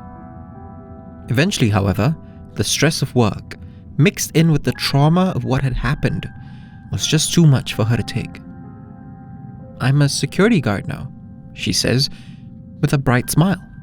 She then adds, with an unmistakable sigh of relief, "I get paid a lot less, but I'm quite sure I'm not going to die of a heart attack anytime soon." Our drinks arrive, and we both raise our glasses to a longer life. As she takes a sip, I switch my recorder on and ask her to start from the beginning. It was the middle of the Hungry Ghost Month back in 2010. Nira had yet another late night at the office, but it was still early enough for her to catch the last train home. As she walked from Bukit Batok station back to the flat that she shared with her mum and older sister, the only thing on her mind was reheating the biryani that her mum had made for dinner and crashing in bed. Not really paying attention to her surroundings, she was surprised when she felt her left foot kick something on the ground. She heard the unmistakable sound of a phone's casing scraping against the rough concrete of the sidewalk. Nira looked down and saw an iPhone 4 just a meter or so in front of her. She picked it up, tried to switch it on, but it wouldn't respond. She figured the battery was dead, but knew she had a compatible charging cable at home, so she brought the phone back with her. Her sister, Nisha, was still up when she got home. A building manager for a couple of condos, Nisha was definitely the more relaxed of the two sisters. So, when Nira showed her the phone that she had found, Nisha's reaction was not at all what she had expected. Nisha suddenly grew tense and agitated. Nira asked her what was wrong. Nisha couldn't give her a straight answer, just that she had an uneasy feeling. Nira shrugged it off, too tired to comfort her sister. Instead, she went to her room, dug out the cable, and left the phone to charge on the floor in a corner while she headed to the kitchen to heat up and eat her supper. When she got back to her room, the phone's battery was still pretty weak, so she kept it plugged in and turned it on, hoping to find some clue as to who the owner was. She realized, as the phone started up, that it felt light, lighter than she thought the iPhone 4 was supposed to be. She brushed the thought aside though, as the screen brightened up. Thankfully, the phone wasn't locked. As she browsed through it, she realized that it didn't have any other apps installed besides the ones that came standard. There weren't any contacts saved in the phone either. She would have figured that it was new. Maybe someone had lost it before they even had the chance to use it, she thought to herself. Except there was a photo of an old man as its wallpaper. There was something unsettling about that photo. It wasn't the old man that disturbed her. He was smiling genially at the camera, it was a woman next to him who had been cropped out. Nira couldn't see anything besides a bit of her left side, but nevertheless, she was filled with an uneasy feeling. She popped her head out of her room to see if Nisha was still awake, but her sister had gone to bed already. Nervously, Nira decided to just switch the phone off, leave it charging, and head to bed herself. Nira tells me that it was 3 in the morning when she was awoken by a strange sound, like a humming. I checked my phone at first because I thought someone was calling me, she says. When she realized it wasn't her phone, she shook off her sleepiness and looked around the unlit room. That's when she noticed a slight glow coming from the corner where the iPhone had been charging. She thought it was just on vibrate and figured its owner was trying to call her. As she reached it, however, she remembered she had switched it off before she went to bed. The noise started to grow clearer. It wasn't a hum, more like a growl. Cautiously, she picked up the phone. Its screen was aglow with the wallpaper of that genial old man still smiling. But next to him now was the old woman in her entirety, glaring menacingly at her. Suddenly, the phone started to buzz. Someone was calling. Nira stifled a scream and debated whether to answer. But the phone continued to vibrate in her hand angrily. She tapped on the screen and slowly lifted the phone to her ear. On the other end was that growl again, louder this time. And then the voice of an old woman. The old woman. She was sure of it. Not yours, it spat. Nira threw the phone to the ground, scrambled out of a room, and banged on Nisha's door. Her sister let her in, but the two of them couldn't sleep for the rest of the night. Nira swears that she could hear the voice from the other room until the sun came up. not yours. The following morning, Nira took her first day off in 2 years. At about 9 a.m., she crept back into her own room.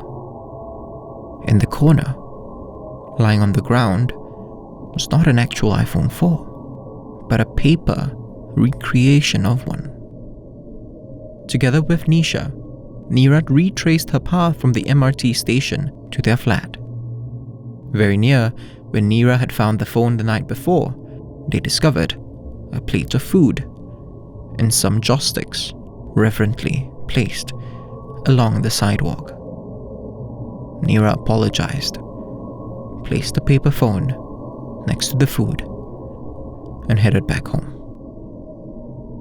She tells me that for a month after the incident, she'd jump every time her phone vibrated.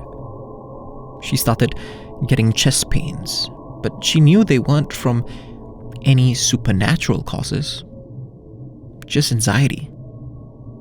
At the start of November, she quit her job. After she served her month's notice, she sold her phone and cancelled her line. She smiles again. That bright smile. But I also notice a slight tension in her demeanor. I casually take a glance around all those people with their phones. I thank her and tell her that I've gotten all I need. She shakes my hand, tells me she'll be heading back home, and stands up a little too quickly, then rushes through the boisterous weekend crowd.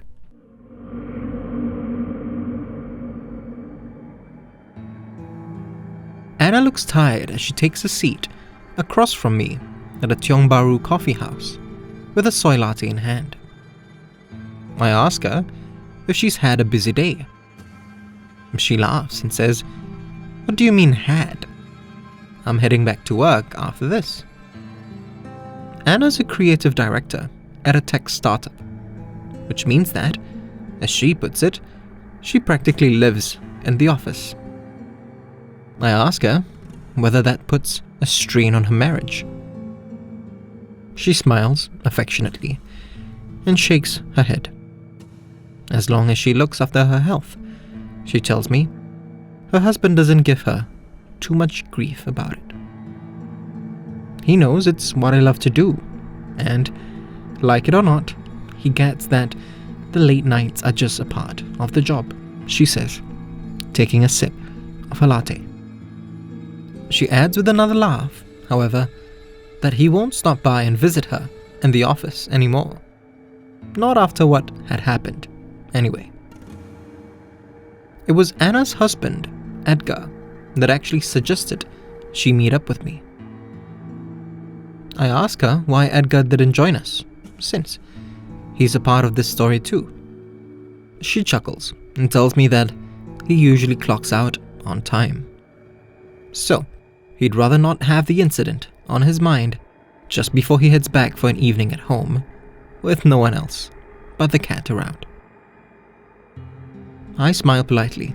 I can't really tell her that I understand, of course. It's not like I keep regular hours in my particular line of work. Instead, I place my recorder on the table and ask her when she's ready to start from the beginning. It was late last year, just 2 months after the company had moved into their Shenton Way office space.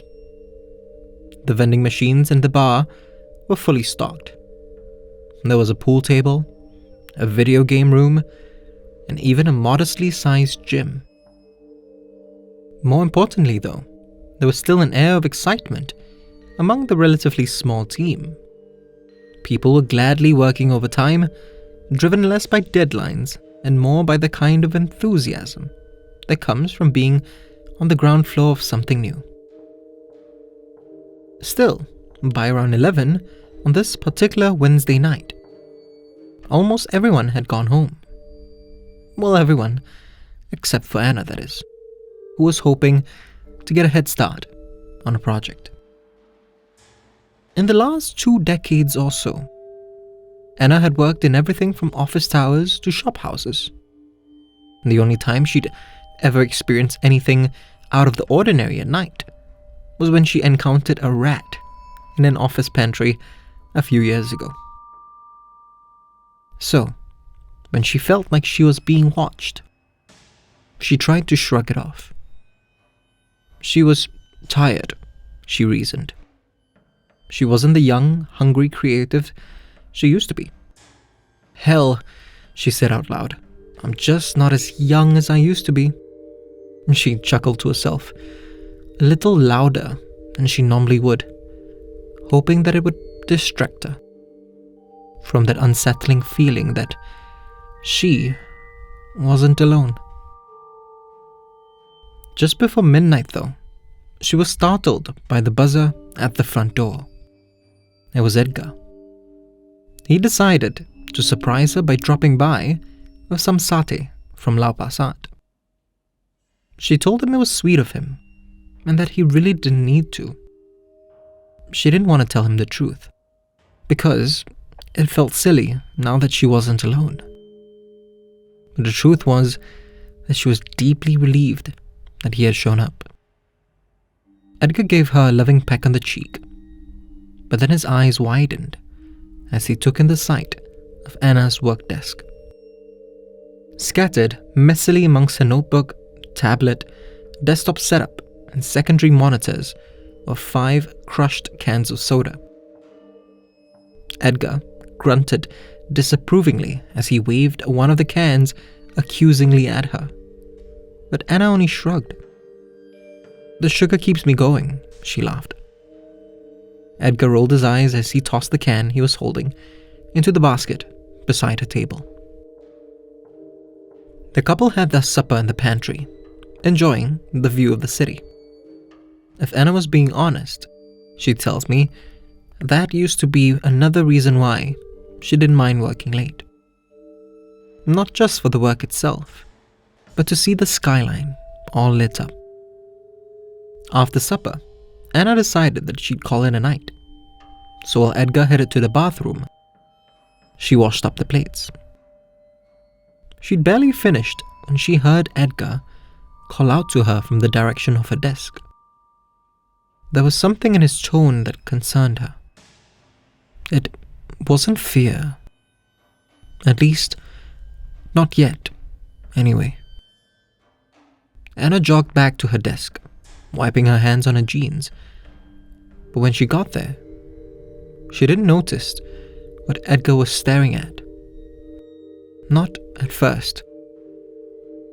She was about to ask him what was wrong when she followed his line of sight and saw the 5 crushed soda cans stacked, one on top of the other. "Did you do this?" Edgar asked, his voice level. Anna shook her head. "And you're sure we're the only ones here?" he added, though he clearly knew what her answer would be. Still, she nodded anyway, slowly. In that same level tone, Edgar asked her to back up. Quickly, but awkwardly, Anna navigated her way around to pick up her backpack, careful not to touch the desk. "I didn't know what would happen if I bumped into the desk and the cans fell," she tells me, somehow looking even more exhausted now. And I didn't want to know. With her backpack in tow, Anna and Edgar headed straight for the exit, not bothering to switch off the lights on their way out. The walk from her desk to the door couldn't have been more than a couple of steps, but it felt like forever to them. The whole time, Anna was gripped by that unsettling feeling from before. They were being watched. She could feel wherever it was glaring at her from behind. Menacingly, yes, but also a little playfully. As they reached the door, Anna and Edgar stopped suddenly, flinching at the sound of the 5 soda cans crashing down. Without a word to each other, the couple scrambled out of the office as quickly as they could. In that rush, though, Anna could have sworn that she heard a child giggling from her desk. Anna's not a spiritual person, but she absolutely refused to come into the office until the CEO had the space blessed by a representative from every major religion. Making demands of the boss. It's one of the perks of being an old hand in this industry, she says, with a smirk. I return a grin, then ask if those blessings are why she's okay with working well into the night now. She tells me she's not actually fine with working late. She tries not to, and when she does, like tonight, she insists that the CEO and at least one other person is there with her. She finishes a soy latte, then says, "It's like I told Edgar. There are things that are part of the job that you have to work around or just accept. And this is now one of those things."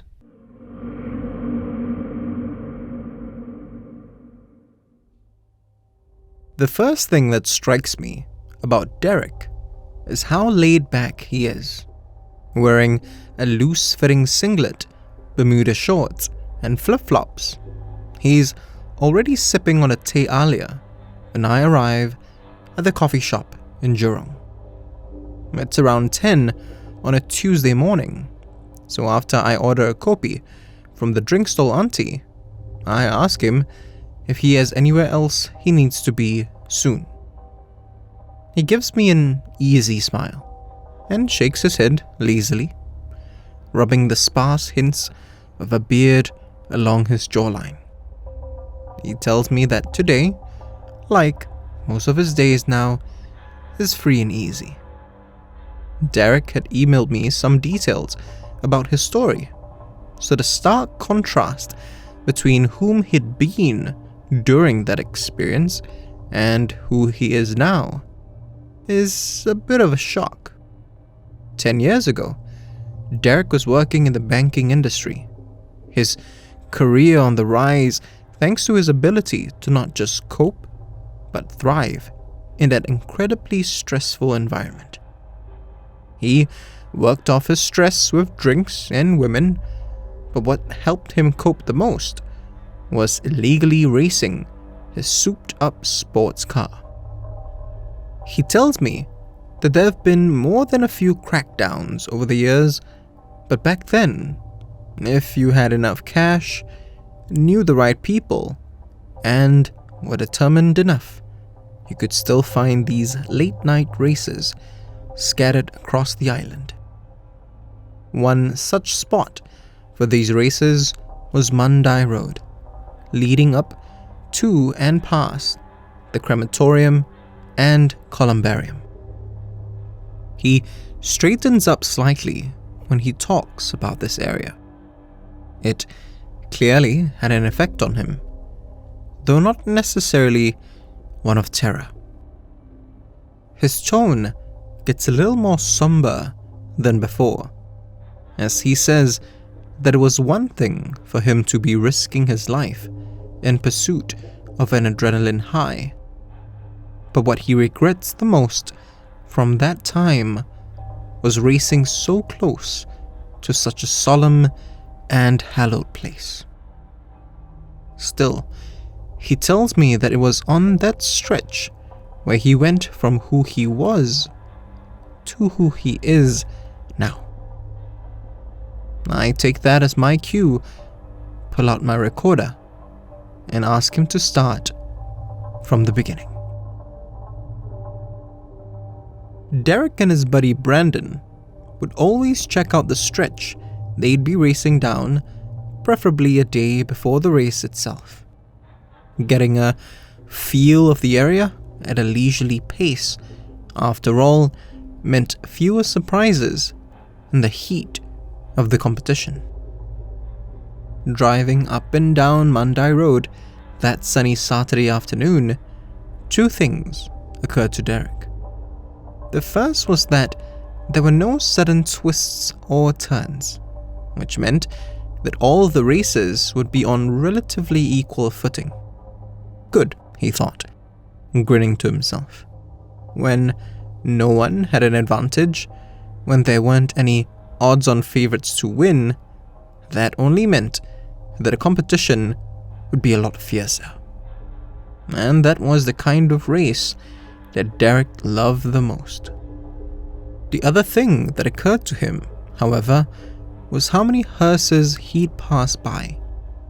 He knew the crematorium and columbarium were along this road, but it still surprised him. A nagging sense of discomfort gnawed at the back of his mind, but he brushed it off, choosing instead to focus on the excitement of the race ahead and the thrill of what he felt was his inevitable win. The races all gathered the following night by 2 a.m. The race itself began soon after, starting near Sembawang Road and ending just before Woodlands Road. 6 cars navigated the empty stretch, the persistent buzzing of their engines the only sounds that filled the air. Of the 6, Derek's narrowly came in second, despite putting up what he describes as a hell of a fight. Sheepishly, he confesses that he didn't take it well. He yelled at the winner and accused him of cheating. He kicked some of the other cars and even spat at their drivers. Eventually, though, Brandon managed to pull him away, and the pair drove back down towards a section of the road with a clear view of Upper Salita Reservoir to cool off. There, they popped open the boot of Brandon's car and fished out a couple of bottles of beer. Sitting on the roadside barrier, Derek let off a tirade of curses and swears at no one in particular, punctuating his tantrum by flinging his emptied bottle into the reservoir's otherwise still waters. Spinning back around, he let off a mirthless laugh, but was stopped short by the sudden and weirdly silent appearance of a mostly emptied chartered bus, which was parked right beside their cars. The fluorescent lights in the vehicle had an unearthly glow and flickered unevenly. Its driver, an elderly Chinese man, eyed Derek and Brandon silently for a while. His expression was oddly blank. Derek, his rage fueled further by the booze, yelled at the man to mind his own business. Unlike Derek, however, Brandon immediately realized that there was something not quite right about this whole situation. He tried to calm Derek down, but Derek just kept spewing obscenities until the man slowly, deliberately, and very calmly alighted the bus. At that point, Derek tells me even he began to grasp the strangeness of it all. Quietening down, but still eager for a fight, Derek glared at the man, who continued to stare right back, silently. Derek wasn't sure if it was a trick of the light or just his imagination, but he could have sworn the man was engulfed in a glow similar to that of the fluorescent lights in his bus. Finally, the man spoke. "Why are you here?" he said, plainly. Before Derek or Brandon could respond, he continued, "It's very late. Don't stay here." He paused for a second, then added, with a slight smile and an ominous gleam in his eye, "You're disturbing people."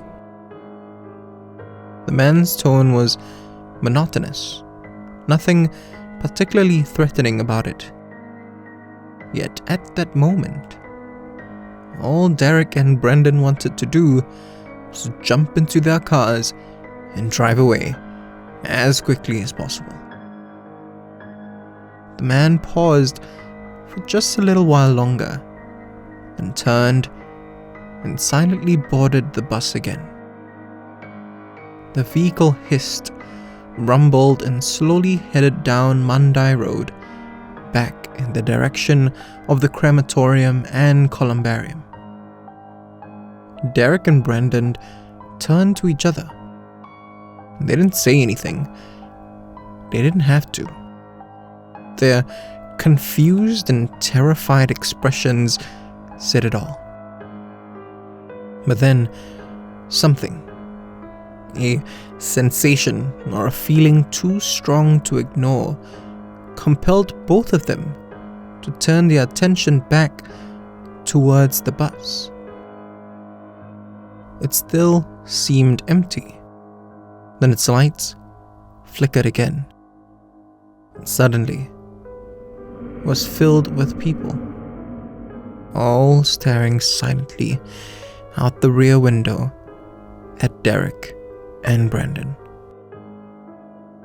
The pair scrambled into their cars and sped back towards where the other racers were. As they approached Woodlands Road, however, Derek saw the flashing red and blue lights of police cars up ahead and panicked. He certainly didn't want to head back in the direction of the ghostly presence, but the very immediate threat of arrest frightened him a whole lot more. He executed a quick 3-point turn and raced back the way he came. Soon, the lights of the police cars disappeared in his rearview mirror, but that didn't put him at ease, and it certainly didn't slow him down. Lost in the haze of his frenzied hysteria, it almost seemed like nothing could get him to take his foot off the gas. But then, he lost control of his car. "I crashed into this massive tree," Derek says. His demeanor remains as relaxed as before, but he sounds almost like he's chastising himself. He continues, "And I bet you can guess where that tree was, can't you?" "Right in front of the crematorium and columbarium," I venture. He smiles that easy smile and clicks a finger gun in my direction. After he was discharged from the hospital, he went through a whole legal battle that he says, without a hint of sarcasm, thankfully ended with him losing only his entire career.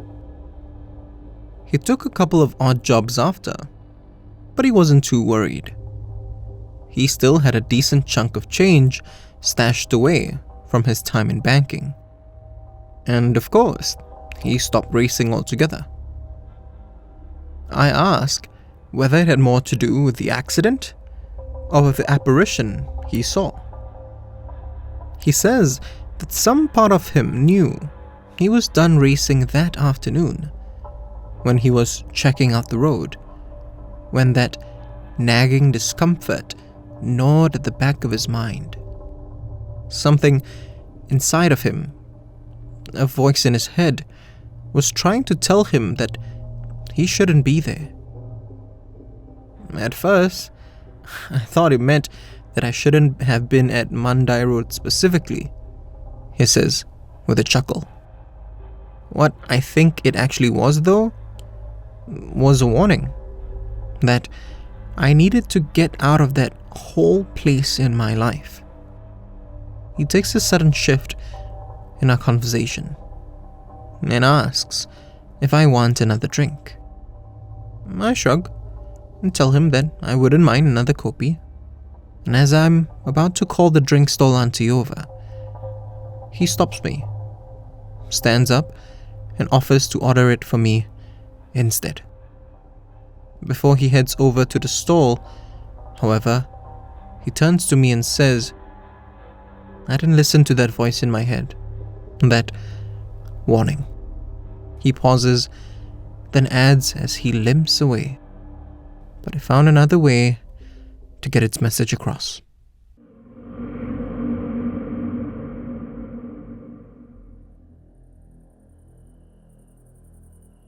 Hi, I'm breaking my own rule tonight.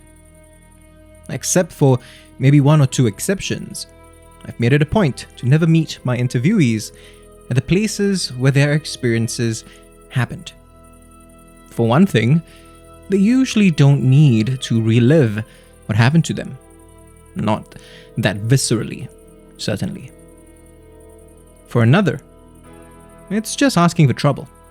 But this particular interviewee was insistent. His name is Keith.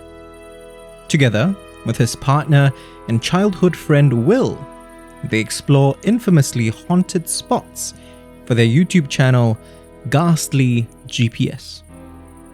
He said that he'd tell me about his experience from 3 years ago, but only if I followed him back to where it happened. Yes, he'd be recording a new episode, but he told me that this was as much about apologizing for past transgressions as it was for creating new content. I was reluctant at first, but his story intrigued me. And it took place at a location that, despite its reputation, I'd never been able to get a decent account about. Keith and Will assured me that they have taken all the necessary precautions. They're both armed with spiritual amulets. And in the days leading up to this evening, they burned offerings, chanted prayers, and asked a couple of holy men to bless them. Just to be safe, I've also brought along a few talismans of my own, ones that have served me well in the past. Despite all of this, however, I still have an uneasy feeling. Because I'm recording this live from Tanglin Brunei Hostel. In fact, we're outside the building's grounds now. But before we continue in, I'll start from Keith's beginning. Keith has loved photography since he was a kid. It was a love that began when his mom would let him take a few shots on her disposable Kodak cameras. For almost as long, Keith has also loved exploring. It practically became a routine for his parents to go out hunting for him around the upper middle class neighborhood every evening before dinner. You'd always find a new series of back lanes in between the almost identical semi-detached houses to get lost within. Or on good days, he'd discover a small, but nevertheless fascinating forested area to trek through. He told me that this is what fueled his desire to create content around urban exploration. The supernatural aspect of it, he explained, only came about because it seemed like a natural fit. Teaming together with Will, Keith had explored everywhere from old Changi Hospital to our current location. Hey bro, come on, let's go. And that's Keith now, and it looks like we're ready to head inside. We're in the hostel, specifically in what I assume used to be a kitchen. Keith had described this to me as looking more like a mortuary than anything else, because of the unnerving resemblance its concrete tables bore to slabs in a morgue. I suddenly see his point. There's an oppressive air to this room, almost like something doesn't want us here. The area is littered with the remains of long burned out incense sticks. Clearly, anyone who's passed through knew well enough to show deference to whatever dwells in this room. We light our own, but it does nothing to dispel that sense that we're being watched, or that whatever's watching us isn't happy. It might have something to do with what Keith told me about his previous visit here. A broken family, relationship problems, financial woes. To say that he was going through a dark time back then would be an understatement, which made him the last person who should have been exploring places like this. Carrying the weight of that darkness within him, Keith yelled out in this very room how he didn't believe in spirits, mockingly daring any to reveal themselves. He convinced himself that these theatrics were for his audience. I'd seen the video, and it certainly made for an engaging, if uncomfortable, watch.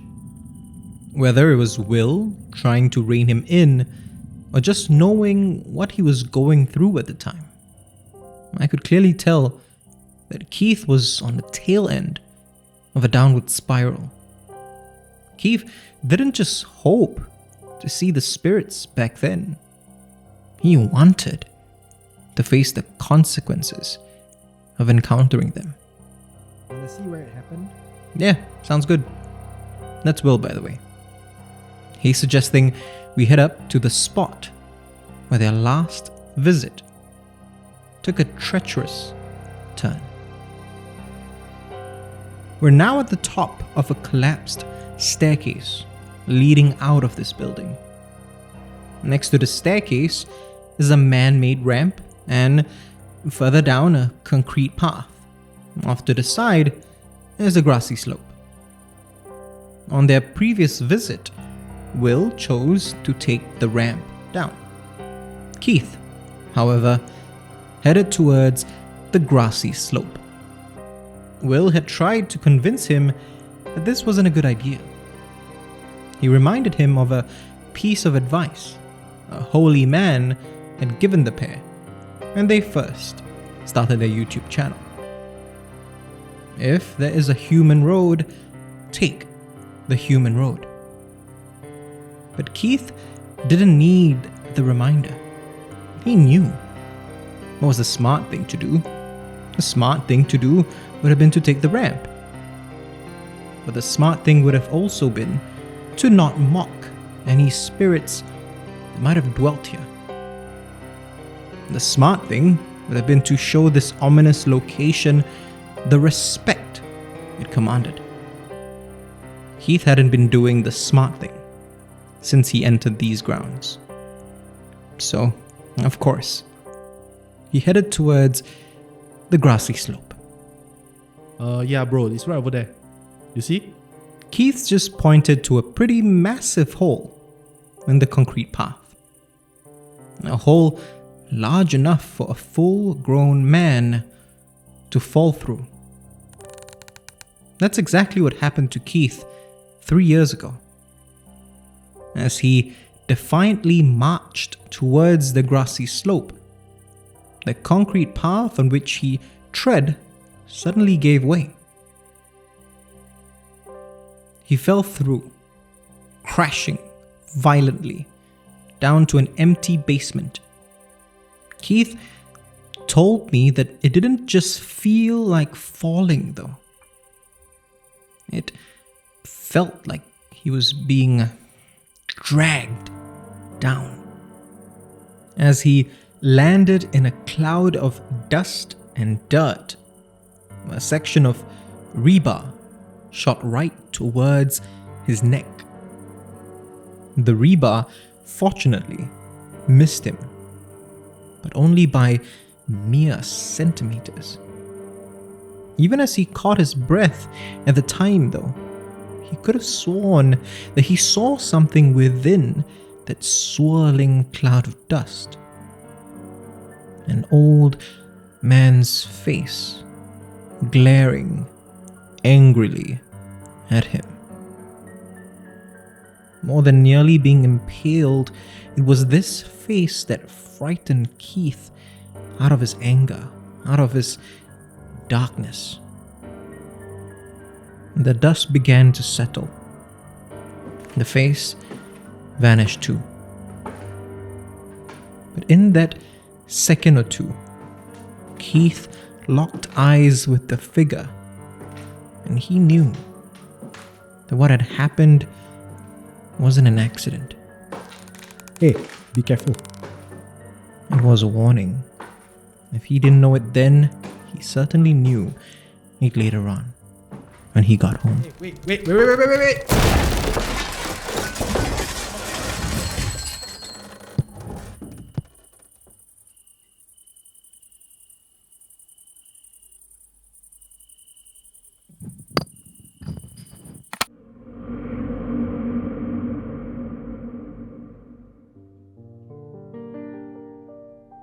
Well, this feels strange. The usual guy he met with an accident. Or at least it seemed like an accident at first. My name is Will. And my name is Keith. We were there with him when it happened. And if I'm being honest, I really don't want to be here.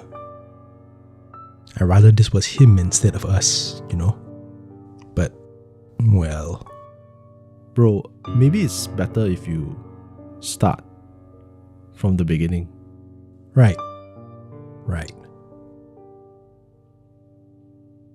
Everyone knew him as the collector of ghost stories. So that's what we'll call him. The collector. He went with us to where my story happened, at Tanglin Brunei Hostel.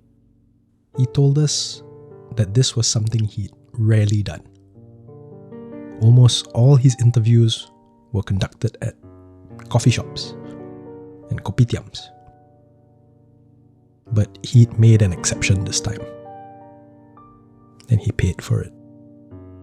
At some point during that night, a concrete path right outside one of the hostel's buildings, it just gave away. The collector fell through, crashing right down into a basement. We couldn't see him from where we stood. We called out to him, but for what felt like forever, no answer. Yeah, we were damn scared lah. Trespassing into that place was one thing, but to lose someone, to add to the spirits that dwelt there, there's no adequate punishment for that crime.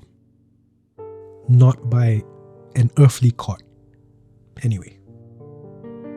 Finally, however, a hoarse voice from within the basement called back out to us. The collector was still alive. His scrapes and bruises certainly looked severe, but nothing seemed to be broken. Recovering from the shock of what had happened, the collector allowed himself another moment to just sit there, within swirling clouds of dust and dirt, to catch his breath. Eventually, he grunted, groaned, and pulled himself back up to his feet. Through the eerily unlit corridors of that abandoned building, he slowly found his way back out. Having had enough excitement for one night, the collector and the two of us took our leave of those grounds. But the spirits weren't done with him yet. Yeah, unfortunately, we only found out this part later. Despite his condition, the collector made sure that he still stopped by a 24-hour coffee shop and ordered himself a kopi before heading back to his flat. It was one of the tips that he had learned from those that came before him. Never go straight home after an encounter. So he nursed his drink till 4 a.m. Then, finally satisfied that he was safe, he decided that it was time for him to get some rest.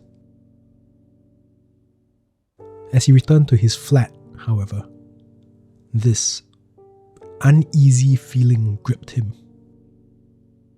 A sensation like he had never felt before. Quickly, he made his way to his home's altar, where he burned offerings and said prayers, some of which might be familiar to many holy men, but some of which are known only to a select few. Despite the ferocity of his prayers, he still couldn't shake that growing unease. The collector wasn't gonna fool himself. This wasn't paranoia or residual effects from his shock. He decided to take a more direct approach. He pulled up a chair in front of the altar, politely and almost plainly, he asked whatever had followed him home to show itself. For a while, nothing. Not a sound. And then, from within the shadows of his flat, an old man appeared, staring gravely at him. When he described the old man to us, it was the same one that showed itself to me the last time. The collector took a deep breath and was about to speak. But then, he realized that the old man was not alone. Soldiers in World War II uniforms, floating heads, ghost children, women in white with long black hair, spirits from his previous entries. All of them stepped forth from the shadows too. The collector panicked, looking from one entity to the next. Finally, however, he locked eyes with the old man again, who remained silent, but his stare said everything. The collector is not the first of his kind. Generations of collectors have passed down knowledge and secrets and wisdom. But none of them understood the most crucial lesson of all. These stories that he chronicles are important, but not as important as the people who shared them and the spirits that these stories were about. So these entities came to the collector as a warning. They knew that he had been respectful so far. That night, however, was his first slip-up, and it would be the only one that they would allow. Then, just as suddenly as they had all appeared, the entities disappeared. It's a lesson for us as well. We're not going to be messing with this kind of thing anymore. I think that's why he wanted us to do this recording. Not just because he's recovering, but because he wanted it to sink in for us. When we tell their stories, they can hear it too. Yeah, man. So, how's it going? So far, so good. It certainly seems like it. You want us to handle the next entry as well? Thank you, but I think I've got it. If you want to discover more of Southeast Asia's other side, subscribe now and follow us on social media. You can also be one of our supporters on Patreon. Look for We Are HANTU or click the links in the description. Ghost Maps is a HANTU production, created by Kyle Ong and Wayne Ray, with art direction by Jolene Lim, and recorded on Audio Technica mics.